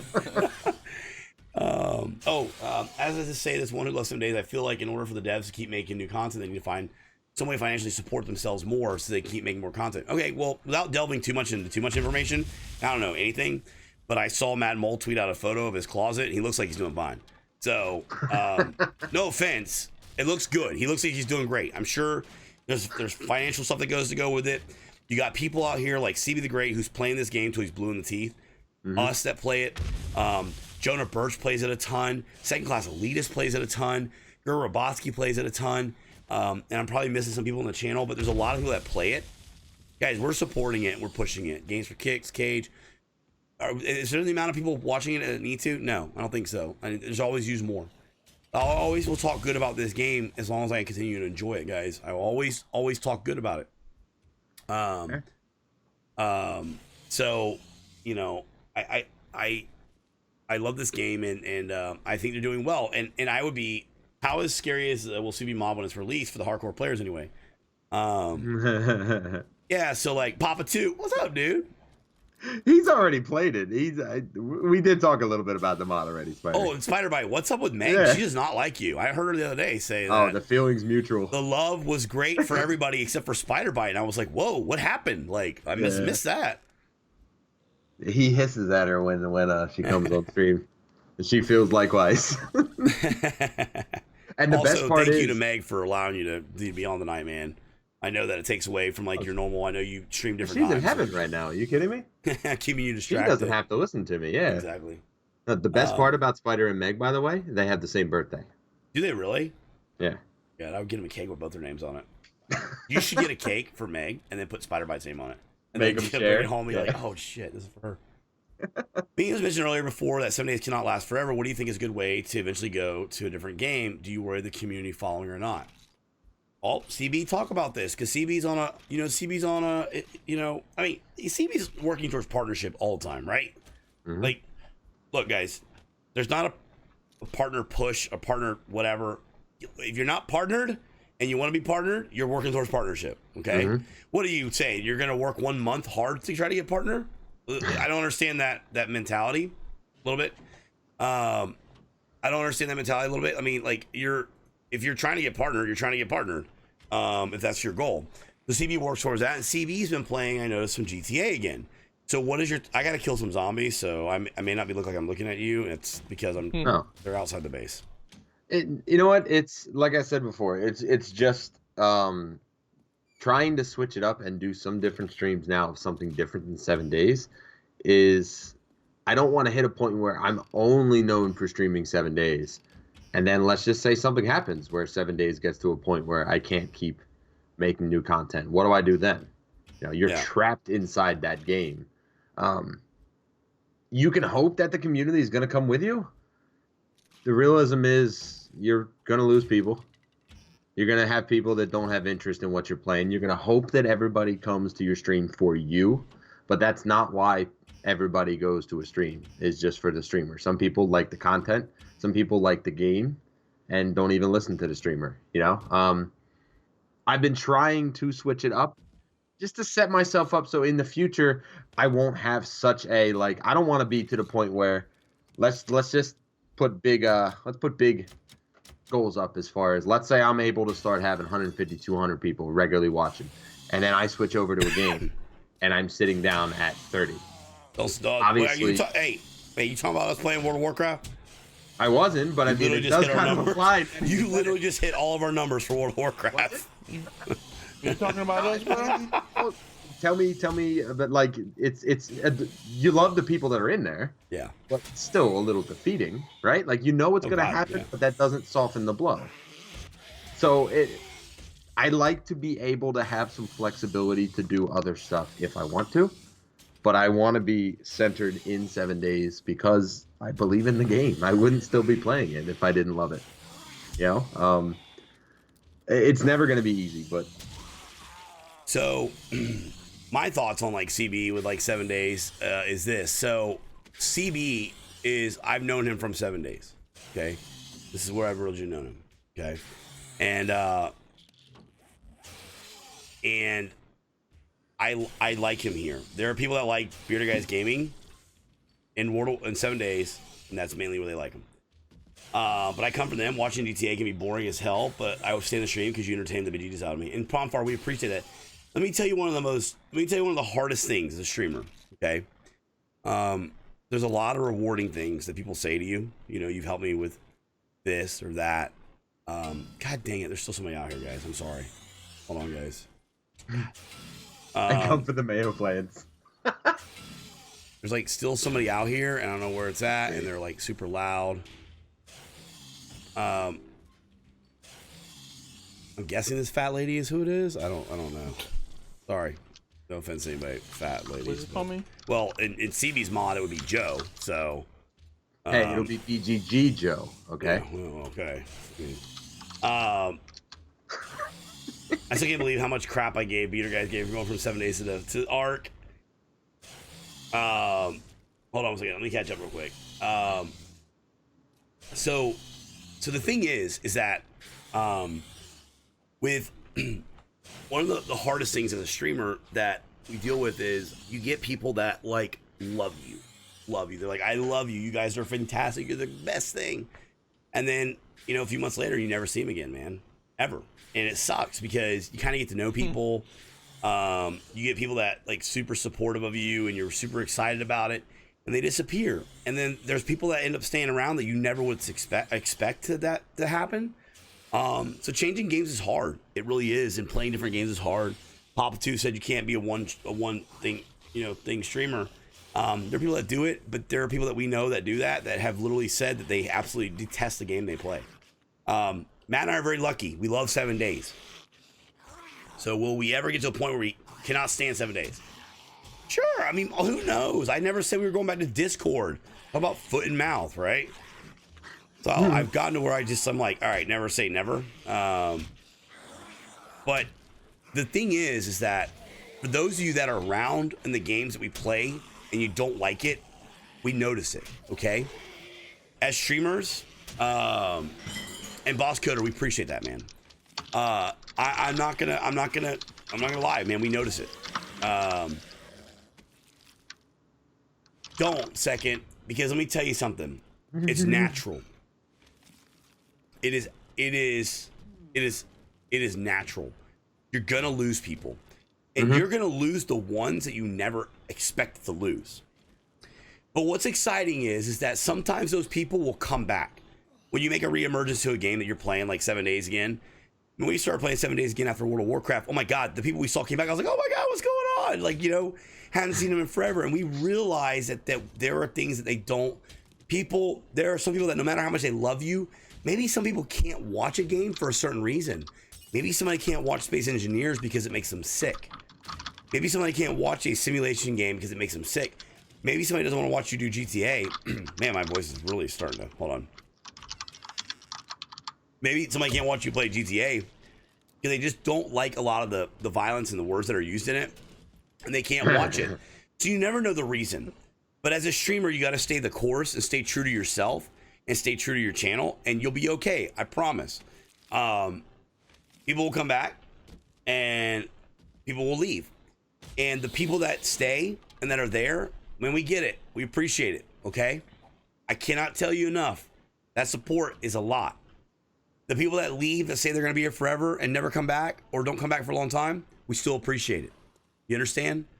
Everybody has their place in this cycle, this what is it called? Like when you have like the way life works, like in the cycles and all that kind of stuff. You know, you have your place. If you're a person that comes in for like, yeah, in the circle of life, yeah, I guess something like that. I was saying like ecosystem of like Twitch, the ecosystem of Twitch. Like ecosystem is what I'm thinking of. There are people that play a certain role that come in and support you really heavily for like 2 months, and then you never see them again. You just never know. You know what I mean? There are bad pennies that can go back. There's some of you guys can't get rid of. Tried. Can't. I've been trying to get rid of White for a while. He just keeps coming back. People are regulars and are missing for a few days. It is. I think for the streamers out there that feel that way, I think CB can attest to it, and Matt and I can definitely tell you, no matter what level you are on Twitch, brand new, been doing it for 2 years or 3 years like CB, partnered or not partnered, affiliate or not affiliate, you got to remember that that's just the nature of it. It's going to happen. Mm-hmm. Always be looking at yourself and say, okay, what can I do to make my stream better than what it was the day before? Are you going to be able to change it every day? God, no. It may be 6 months before you make a change, okay? But never stop yourself from asking that question. I went down the wrong rabbit hole and found my way back. I'm so glad you were able to get out of that rabbit hole. And I love that you know about the rabbit hole. Welcome back from that rabbit hole. So with that being said, like you're gonna have like your times that you have a hard time in dealing with it and the way things are. Just keep doing yourself, guys, and know that that's just the ecosystem of Twitch. And the people that are here for the few months, the few days, it's perfect. It's the way it's supposed to be. But always be looking to improve your channel.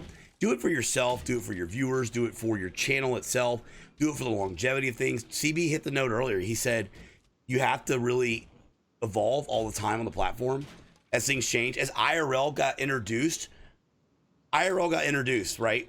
All the big streamers, their Twitters were filled with like comments. We're getting back to Justin TV, and it's not good that we're doing this. It's not good that we're doing this. Affiliates get introduced. Oh, well, there's going to be this, and there's going to be this. Guys, the platform's always going to change, right? You have to move with it. You have to change with it. The games are going to change. The content's going to change. What you're doing. Finally, you know, you just have to keep looking for ways to make yourself better. Matt and I, you'll notice we don't have a lot of flashy stuff when it comes to like the alerts and stuff like that. You know what changed that? The A16 preview. We talked about that. A16 came around. We said, you know what? We need to turn on the preview. We need to turn off some of the stuff. Too much flashiness. While that's fun and part of like or Twitch, we are trying to grow that platform. And I constantly tell people, hey, have you ever heard of Twitch? We stream on Twitch, and there are people that have never heard of it. Well, last thing I want them doing is coming here and seeing all this fanfare, and they don't even know what the hell Kappa means, and there's 1,000 of them just exploding on my screen, and they're like, I don't know what happened, but a pimple just bursted on your face on the screen. Like, all these things came out of it. You know, that's what you got to think about. Boss Coder, thanks for the sub, dude. Boss Coder, thank you for that sub, guys. High Parks and Big Jokes in the chat. Yes. Oh, my God. Bots, man. Bots are a big deal, too. Oh, God, it's CB. See, CB. We talked about it. Why do you do that? Why do you use that? Why do you not use that? No, man, I aren't the authority on what works on Twitch. No, our paycheck will show you that. We don't have one. So we're not the authority on Twitch of what works and what doesn't work. Dude, appreciate that, boss. I just appreciate the things that I see. And what I love about CB's channel, I go to his channel, guys, and I know when I go to CB's channel, it's gonna be nonstop him talking. Right? And I like it. It's gonna be terrible music for my taste. Matt loves it. Matt loves it. I don't like it. Matt likes it. I don't. But that's the differences, right? But I love CB. I love listening to CB, thought process. There are people that I do know that do not like CB. Mm-hmm. That CB knows. And there are people that I know that love CB.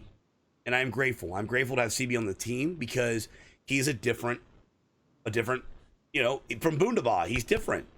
From Drunken he's different. We are polar opposites, Boom and I. Why don't you build him a building? If you love him so much, why don't you? Yeah, you be quiet. So I really like that aspect of streaming, but you know, I'm gonna tell you guys something about streaming. Streaming is one of the most rewarding things we've ever done, but it can also be very deflating if you're not careful. And you know what's funny about it? We do it to ourselves. You know, we bring ourselves down. I can't stress enough. Learn to find a good group to be around, a community, and embrace that and support each other. Okay? I'm not going to do the coworkers versus competition. No. It's a competition, guys. Healthy competition is great. Good luck, have fun, good sportsmanship. That is part of the game, guys. That's the way that works. Competition breeds better things for the community. Okay? And I can compete against CB and we're streaming at the same time and still sit down and chat with him afterwards and say, hey man, you know, I like this about your stream, or have you ever thought about trying this? You have to be that way, okay? There's nothing wrong with it. I think we try to tiptoe too much around some of this stuff. And you know what? I'm gonna be honest with you. I watch CB probably more than anybody on the stream team. I watch him because he's real and I like it. I like all of our stream team members. I try to dedicate as much time as I can to most of them. But I will say that CB, I probably watch the most. I will tell you that Joss452 is our most dedicated on advertising and doing his things consistently. I'm not afraid to tell you guys the things that we notice on our teams. They all have strengths. Which only makes our team stronger, right? Every person has a weakness. I feel like we spend so much time trying to worry about everybody else's weaknesses instead of boosting up their strengths. So, sorry, that seemed like we're a tirade or whatever. I don't know what's going on there. That wasn't even an interview anymore. No, I think you're spot on, man. It's, you know what's funny though? I'd love to hear your thought on this. You know what they're talking about, submitting panel ideas for stuff like TwitchCon and stuff like that. Oh, we can, Ghost Rider. Yeah, hold on, we can. Sorry, go ahead, keep going. I think it would be a cool thing to do with something like a TwitchCon for designed towards affiliates. As far as, you know, you were talking about coworkers versus competition, right? But yeah. It is hard sometimes to see somebody else getting what you want. Yep. And not feeling deflated by that. Because, like, you're happy for them. You want, like, I want everybody on the stream team to get partnered. That's human, man. But I also want me to be partnered. It's human, dude. That's a completely natural thing. What do you do to curb that? Oh, I don't have the answer. I'm saying I'd love if it was something that they could try to. I feel like if there's ever a panel to put at TwitchCon that could really benefit people, put something like that there. You know, I just feel like it's a problem for a lot of people. You know, a lot of people can't be happy. I think it's human nature. I think the people that are saying that it's not a problem for them are liars, in my opinion. There are some people though that are really egotistical that they don't like. They honestly don't think they walk on water, and then they don't see people as threats or feel bad and stuff like that. There's people that don't care about anything around them when it comes to that. But I'll be real with you. You see people have success as a human, and you think, well, we're streaming as much and doing as much. That's what I say. You have to really evaluate and say, well, what are they doing that works so well for them? And you know what? What they're doing that works for them, maybe something you can't, CB, you can't make a dual stream, okay? You can get Meg on there. You can get Meg on there, but you're not going to have the same dynamic as two guys that are 25 years best friends. We'll test that. Okay. Oh, boy. Meg. Oh, Lord. Come hither. I hope she yells at him. You've been laying down all night. Don't worry about it, all right? Oh, God. Are we the only one we've given her sub to, Boss Coder? God damn, dude. Thank you from the bottom of my heart, man. It means a lot, dude. We're gonna test this. CB's about to get in trouble. No, are you kidding me? CB's about to grow your viewership. When Meg comes on screen, people pay attention. They've been listening to us talk and probably watching Matt for the last 4 hours. So I've never seen her. Never seen Meg? Oh yeah. See, all right, we're gonna dual stream. So which one of these do I be? No, you don't stand behind it. You hide them. I'm here. Let's see. All right, so you have more hair, so you're Matt.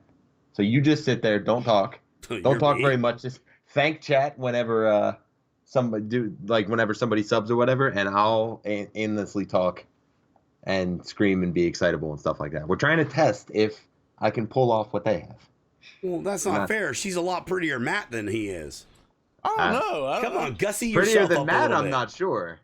Gussie yourself up, because I feel like this is not an even. I mean, you're pretty, but not. Well, I mean, not Meg pretty. I mean, let's be real here. You're in. I'm CB for God's sakes. Okay. Hold on. You're not CB on your best day. Listen, no, right? You wanted to be CB or you wanted to be Joe. So well, now it became an argument. Now look what y'all did. I don't have hair and I don't sit there and not talk. You know, Matt's quiet and I don't have hair. Great, Meg, you just destroyed the Beer Brigade. No. Oh, now you look like me, Meg. Now you're more like Joe. Did you know that mayo grows from a mayo plant? Okay, that's not fair. Him. That's who said that. Eggs. Listen, okay? I never grew up on a farm. I didn't know that. I never went to Nature's Farm Room when I was in high school or little school, whatever it is. I think it was a legit thought process that mayo potentially grows on a mayo plant. Why would you think cotton grows on a plant, right? I would think that grew off of worms. You think cotton just grew out of shirts? Well, I don't know, little shirt trees or whatever. Yeah, they how do they grow to proper sizes, Joe? Yeah, you should see the forest ours come from. Now Moria asked a question earlier I thought was really, really good. There's been a lot of really good questions. No, this one was really good. Moria said, CB, I would like to know why you have so many moderators in your chat, and what does it take to be a mod in the CB's channel? You know what it's like? You know why I have all the mods? Because one, the personality I have tends to occasionally draw trolls a little more than I think the average streamer, because I'm very combative, very aggressive. A pulse. Right. A pulse, pretty much. I'd rather have more mods and have it look like it's a troll deterrent. None of them ever do anything. Like, I have Devil, I have V-Lee, and that pretty much does everything that I need for the channel. Yeah. The rest of them are just kind of there, one, because they stand out a little more in the bot, so I can see them higher up on the list. Funny. And the other is because, if it looks like you're rolling into a room and there's 20-something people with swords, I think there's going to be some people that are going to say, yeah, maybe I shouldn't even bother. So, CB says something that, actually, we do that too. So, a couple reasons. We have a couple people that are mods. Most of the time, game developers, people like that, we will mod. Prime is what we call a trophy mod. He really doesn't do anything in the channel. But there's a reason why we did that, because the day of the preview, we had 7 of them in here, and they would go and post links and stuff, and it would time them out. It would purge them. So Matt and I learned very quickly that trophy mod. We learned really quickly that we would mod them so that they didn't have to worry about the purging and stuff like that. That kind of helps out, That's why we did it a lot. So we have a lot of mods. Like you type exclamation mark, I think mods or something like that. It'll tell you all the mods in the room. And there's a bunch that are developers forward slash mods. You know, people that we have as mods because we don't want them getting purged when they come into the room to talk. You know, when a developer comes in and talks and we appreciate them doing something and they want to drop a link to something, the last thing we want to do is to purge them out, and they're not used to Twitch and they're like, what just happened? Oh, my message was deleted, you know? It's forward slash mods. I got it. Are there to cut if we need to. Just let a riot break out on C Block. You can see who goes. Well, I tried to do shout outs on his channel the other day and it didn't work. I tried to shout out Bearded Guys Gaming and CB's channel. Remember when I said a lot of my mods don't do anything? Hey, I know how to do it now, buddy. So it's because I had to tell you, holy crap. So I just did my list compared to yours. Oh, dude. No. You don't want to know your list. Lord. Yeah, you need to purge some of yours. There's some... Actually, that's not... You know what it is? That's why Moria asked that question, buddy. Well, no. I'm looking at a bunch of this, and these aren't even people that ever come into stream. But I've removed it on Deepbot, but it hasn't removed it on Twitch. Well, no, you have to remove it on Twitch. You have to do it on Twitch. But I don't actually have to add it that way. Deepbot, if you add him as a mod, it adds it on Twitch. Okay, so all right. Wait, can I ask you a question? You think you hear him arguing with us? Are those mods still mods in your Twitch channel?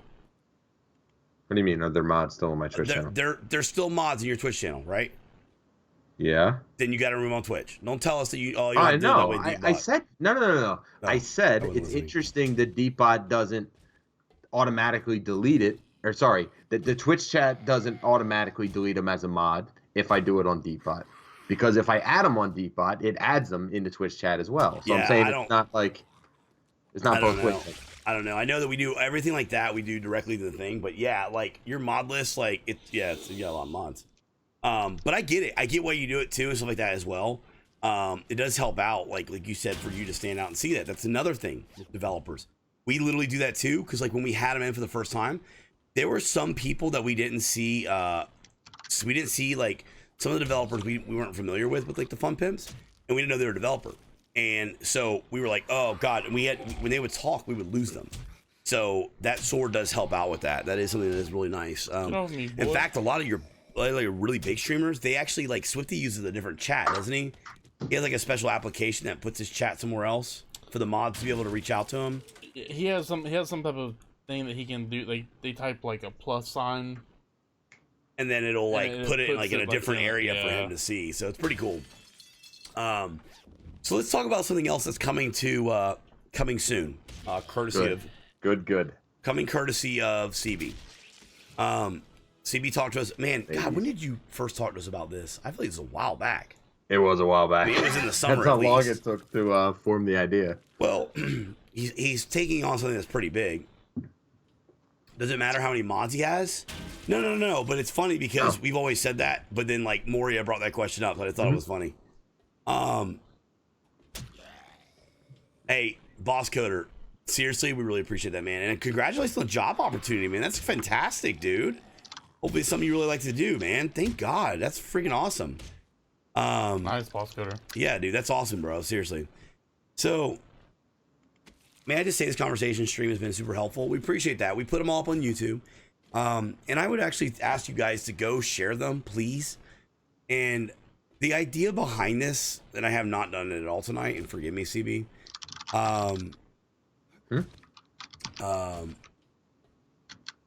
Please follow CBthaGreat, guys. He is, not. I've been getting some already. So he's not far from like partnership, in my opinion. He's been doing this a long time.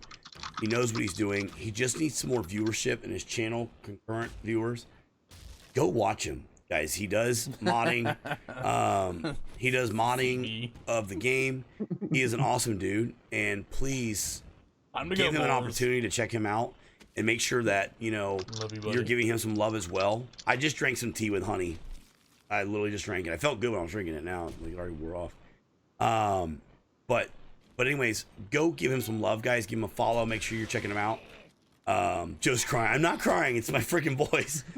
So I'm not crying. You're crying. That being said, CB has come up with the idea of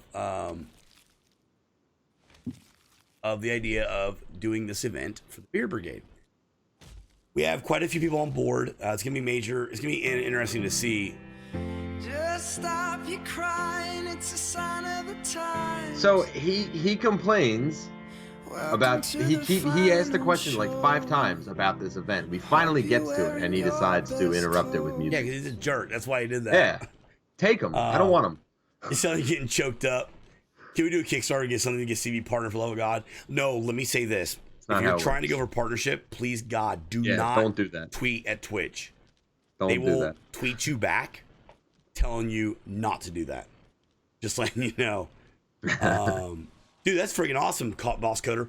See, like nowadays when you go to apply for a job, they're like, you need prior experience. You go, well, where do I get said prior experience if I never have said job and field? Right? Yeah. You have to be married into somebody that does it. But anyways, so CB came to this event, and we actually, the first time I ever saw it, I didn't get a chance to see CB's first time doing this. First time I saw something like it was Not Immersed did one, and he did it. And do you have what are you officially calling it? Is it just we have a name yet? Maybe we don't have a name. It's a lot like the mod you're making too. You're rather indecisive. We can run the Hunger Games, can't we? Okay. It doesn't have to have a name to it. I don't think. It's on our channel. We get the copyright problems. No problem with that. No. Yeah, no, don't worry about it. They're not gonna care. We're gonna be doing a Hunger Games. Okay. No, I was saying Just Mackie, he did like a Hunger Games style. And so we are really pushing here for me to talk. So he did a Hunger Games style on there. I saw him do it, and CB has also done one. So CB approached and said, hey, what if we did a Hunger Games style, a big event? We really prop it up, and we really try to get people involved in this. I said, that'd be awesome. And he's like, what if we did like Beer Brigade? I'm like, dude, that'd be even awesome too, because we could all get together. Not everybody on the Beer Brigade plays 7 days, but some do.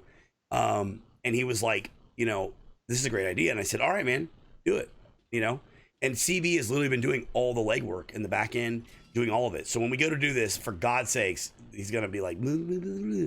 He's like, I don't want any credit for it. I don't want to. Look, CB's doing all this work, guys. So if it comes off really good, he did a fantastic job. I'll take ownership over it. If it comes off bad, CB did all the work. But no, he's been really doing a lot of work for this.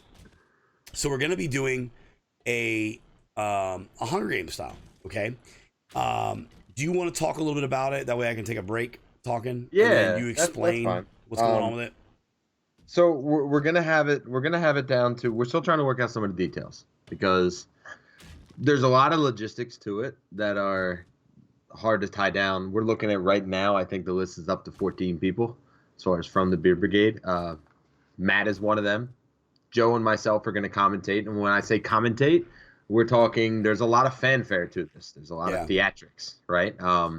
We're not just trying to create a PvP style arena like stream. We're trying to make this a memorable event, breathe some life into the community at a time when it's starting to get a little bit on the staler side. So let's have a good event, right? Let's show people you can still have a ton of fun with a game like this. It doesn't have to be, you don't need a new alpha to do something, and it's going to bring a lot of attention, and kind of like the Spotlight has been doing for a lot of the team members. There's probably a ton of the team members that other team members haven't really watched much of. God, so yes. Like, and don't get me wrong, I've learned stuff about every single Spotlight so far about the person in there, whether I watch them a ton or very little. So that's been good for me, and I can't imagine what it's like to chat. It's going to bring a lot of attention to all these people that we're all on the same team, right? But there's going to be a lot of, like I said, a lot of fanfare. We're going to have them cutting promos for. If you're familiar with wrestling, then you'll understand exactly what I say when we're going to see some of these guys show a little personality, get into character. Oh, cool, Boss Coder. I don't know exactly. It's going to be one of Bearded Guy's during one of Bearded Guy's streams. It's going to be on that time, right? So it'll be in that time slot. But as far as the day, we want it to be we wanted to try to put it the week of Thanksgiving, sometime there. Now, obviously, there's certain days out of that, like we're not going to have it on Thanksgiving. We're not even going to have it on the day before Thanksgiving, but we wanted to try to aim for that week. It's a lot of logistics to nail together. And like Joe said, I'm doing a lot of it. I have people that are helping me process ideas and stuff like that, but I'm trying to do a lot of it on myself, and I don't have a lot of time because I'm doing the dual stream thing when I can at the moment. So trying to process things as fast as I can. Just it's going to involve chat being able to potentially either aid or hinder the competitors as sponsors. So you're going to get people that are going to basically give you their pitch on why you should be backing them to win this. And if you happen to be one of the people that gets selected and you say, screw Matt, I didn't like his promo. All he did is stare at the camera. Listen, If you want to if you want to hinder Matt, or maybe everybody who wants to help Matt comes out of the woodworks and throws stuff at him. It's just you love Matt. Yeah, so the idea is that we'd like for the idea is to just have a good time. It's not about the PvP element, guys. This game's not a PvP game. Something just literally flew by the window on my game here. What it was, but literally just flew by the window. I kid you not. Like somebody threw a rock or something. Okay. Anyways, we love Matt, and we thought it'd be really good for like Matt and I, or CB and I, just to talk. CB and I can chit chat the entire night and have no problems doing that. It's not a big deal. We want the team members to have a camaraderie, to be able to participate and have a good time. So it's gonna be on the server. It's gonna be a pre-built area, and it'll be like we'll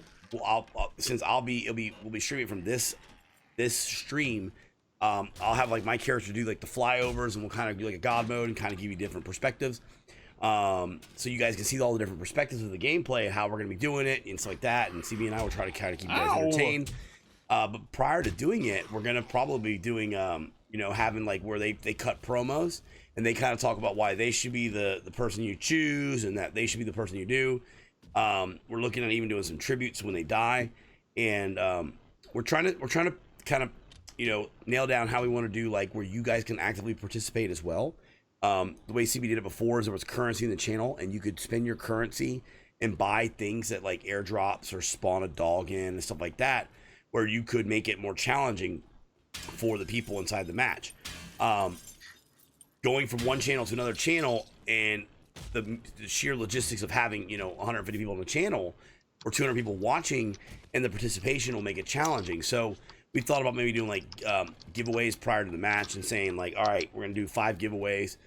5 people that win will have the opportunity to spawn something in. We're still working out logistics, and you guys can spawn something in during the match. So let's say Araya won the opportunity to spawn something in, and Araya has chosen that we're gonna spawn in a zombie cop, and so during that match, Araya could literally say, all right, spawn one in. And then we go and spawn it in, and that is his thing. That's kind of like an idea, kind of. We're still working on that. CB still has to build the arena, or vote for what it gets to spawn in. Yeah, that's a good point. It could be something that's good or bad. We're trying to figure it out. Gamer, the only people participating is going to be just the Beer Brigade members. Yeah, we're not trying to look. Here's what I'd like to see happen: us do this. And then CB do another one. Yeah. That is not Beer Brigade related. I can do an event anytime, but I want the first one to be, showcasing the team. Yes. Because it's a team building exercise with killing. Yeah. And that's what we want to do. It's a thing for the stream team to get together and do something. We're not trying to omit people from the community or stuff like that, but this is a stream team type. You're bleeding, Matt. So that's all the last minute. Thank you. So, anyways, we're trying to make sure that gets like done that way.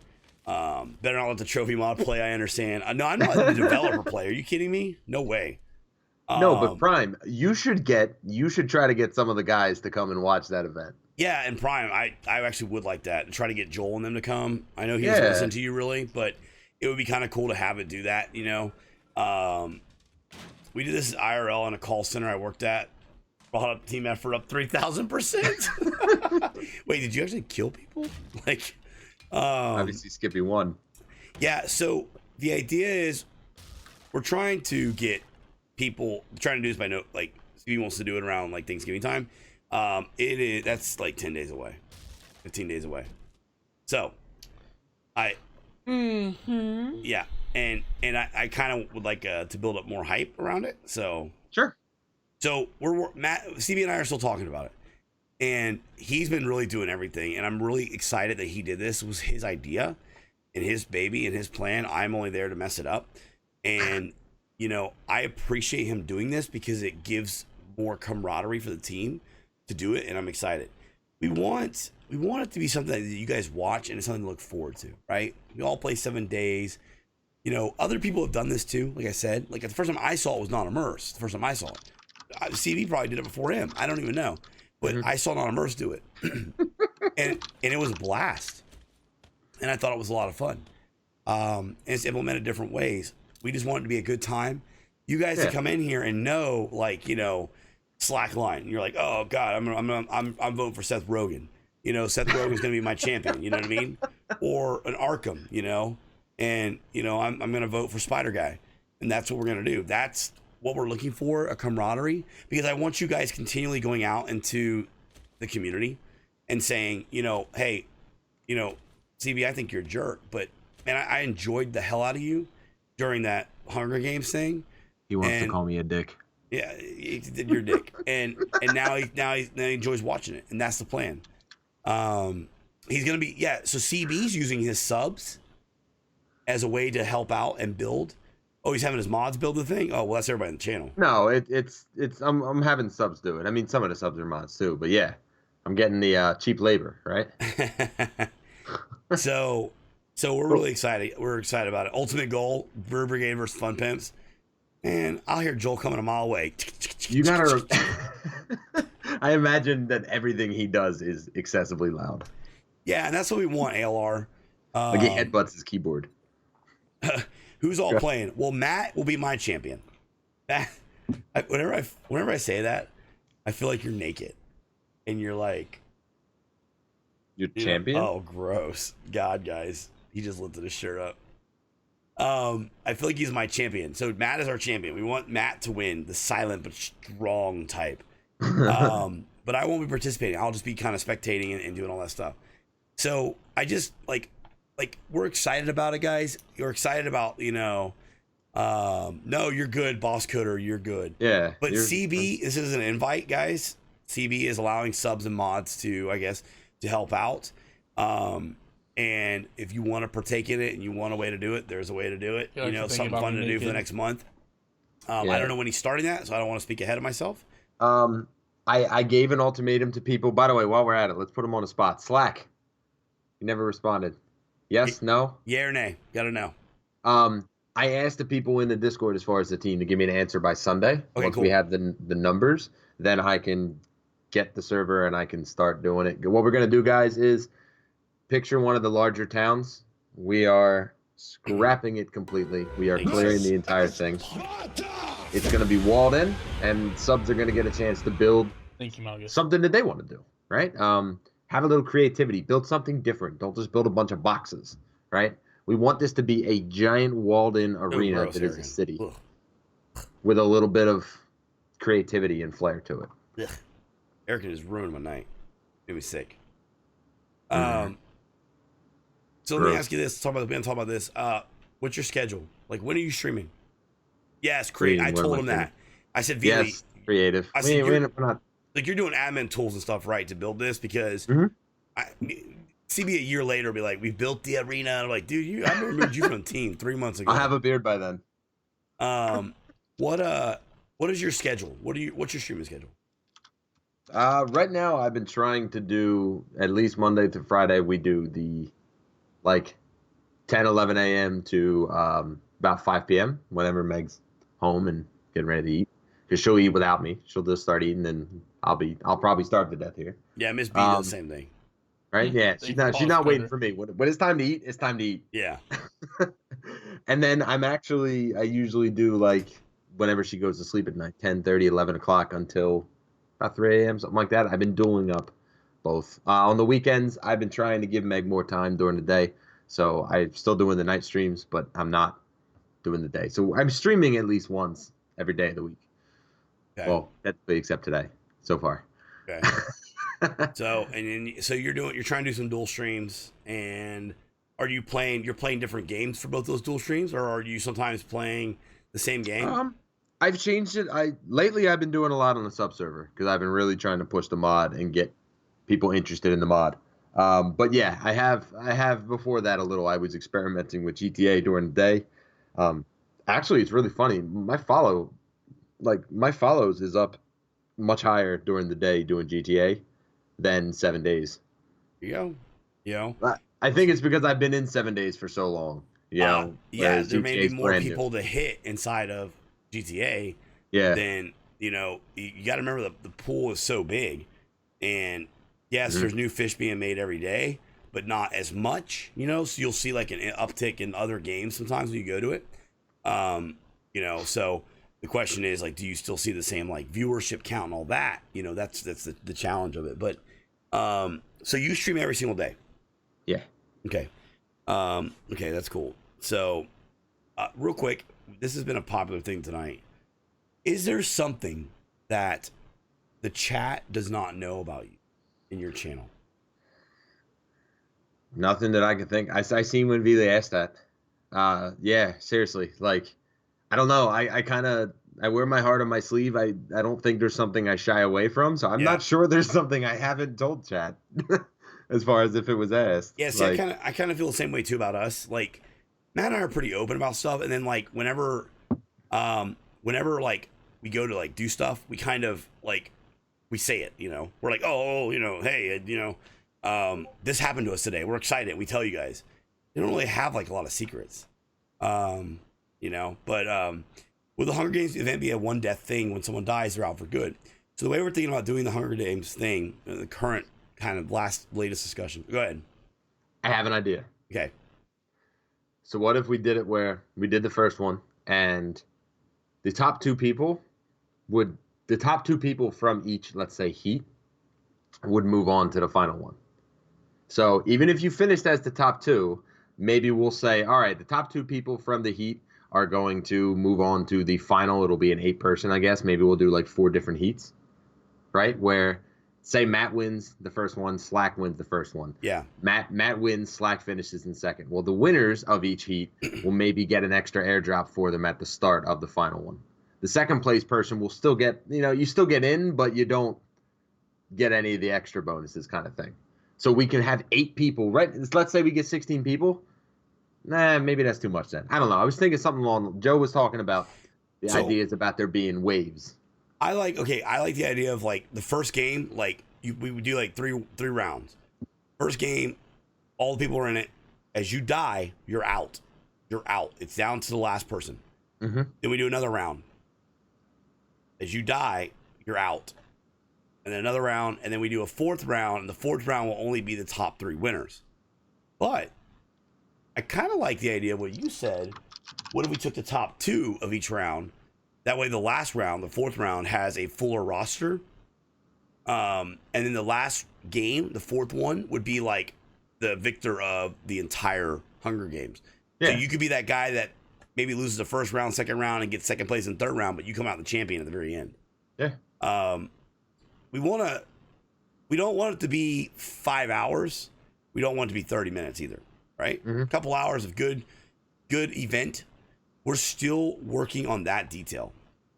So, I think the goal is to create a memorable event, guys, not just that was a cool stream. I want it to be something that people can still watch, be entertained by, and remember way after the fact. It doesn't bother me, Moria. It bothers Meg. Huh? Meg's not a fan of the word moist. Oh. See? I just said it now, and she just. My wife doesn't like the word moist either. I don't think. So,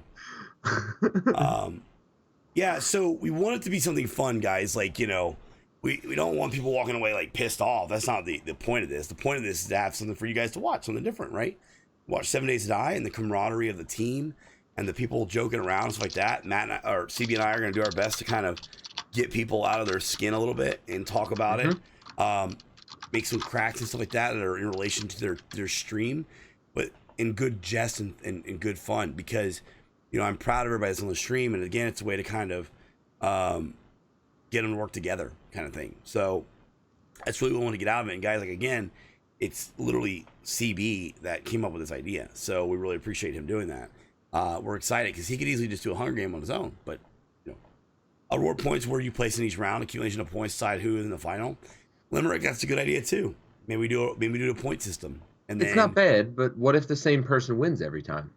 well, Then in theory they might win but see the other way it runs like you said, playoffs of a football game. You might be 17-0, 16-0 at the end of the season, and then win all the playoff games and you get a Super Bowl and you choke. Atlanta Falcons. Finals of the championship. I think that like I said, you want to give people a reason to aspire to win the entire thing, number one. Because, like, don't forget, guys, my goal for this is every person on Beard Brigade has the Beard Brigade Discord as well, right? Yep. And there is 10 different rooms for streaming in there. Yep. Matt's kind of at a disadvantage on this because Matt can't really negotiate things in voice chat as well as we're shoutcasting and commentating, right? But everybody else is going to get the chance, if they're in there, switch into another Discord, make an alliance with somebody, right? Like, there's no rules on how you get to the end. Team. My champion doesn't win. Listen, if my champion does not win, I'm gonna spawn a rocket for him. Y'all should use him if y'all do a Hunger game. We've talked about the limitation of weapons too, right? So like no snipers, I think CB said. Listen, I'm down for melee weapons. Maybe as a Molotov cocktail, but it's only one. They had bows in the Hunger, though. So I mean, what do you do with melee that? Weapons. I'm the king of melee. And nail guns too. I mean, yeah, I like that, bows and melee. That's okay. Everybody except people who never found what their invite is should be just in your Twitter, Galtini. Should be. Wait, invite for what? Oh, the Discord. The Discord. She said she didn't get one. I wonder if I didn't send you one. Used his today. Galtini. Gamer Galtini, Discord invite. Sent on 11/4. Ooh. You got it. Scroll up, check it out. I think you were sick during that time though too. I think that's when you were sick. So double check it. Yep. Yeah, I was about to say. I think it went through when you were sick. Now that I think about it. No, but I did miss somebody. There was somebody I missed. They were like, blah blah blah. I go, wait, Arkham. Arkham never got an invite. He was like, I said, get up and sign up for the Discord. And he was like, well, where do I do that at? I was like, your invite. He goes, I never got one.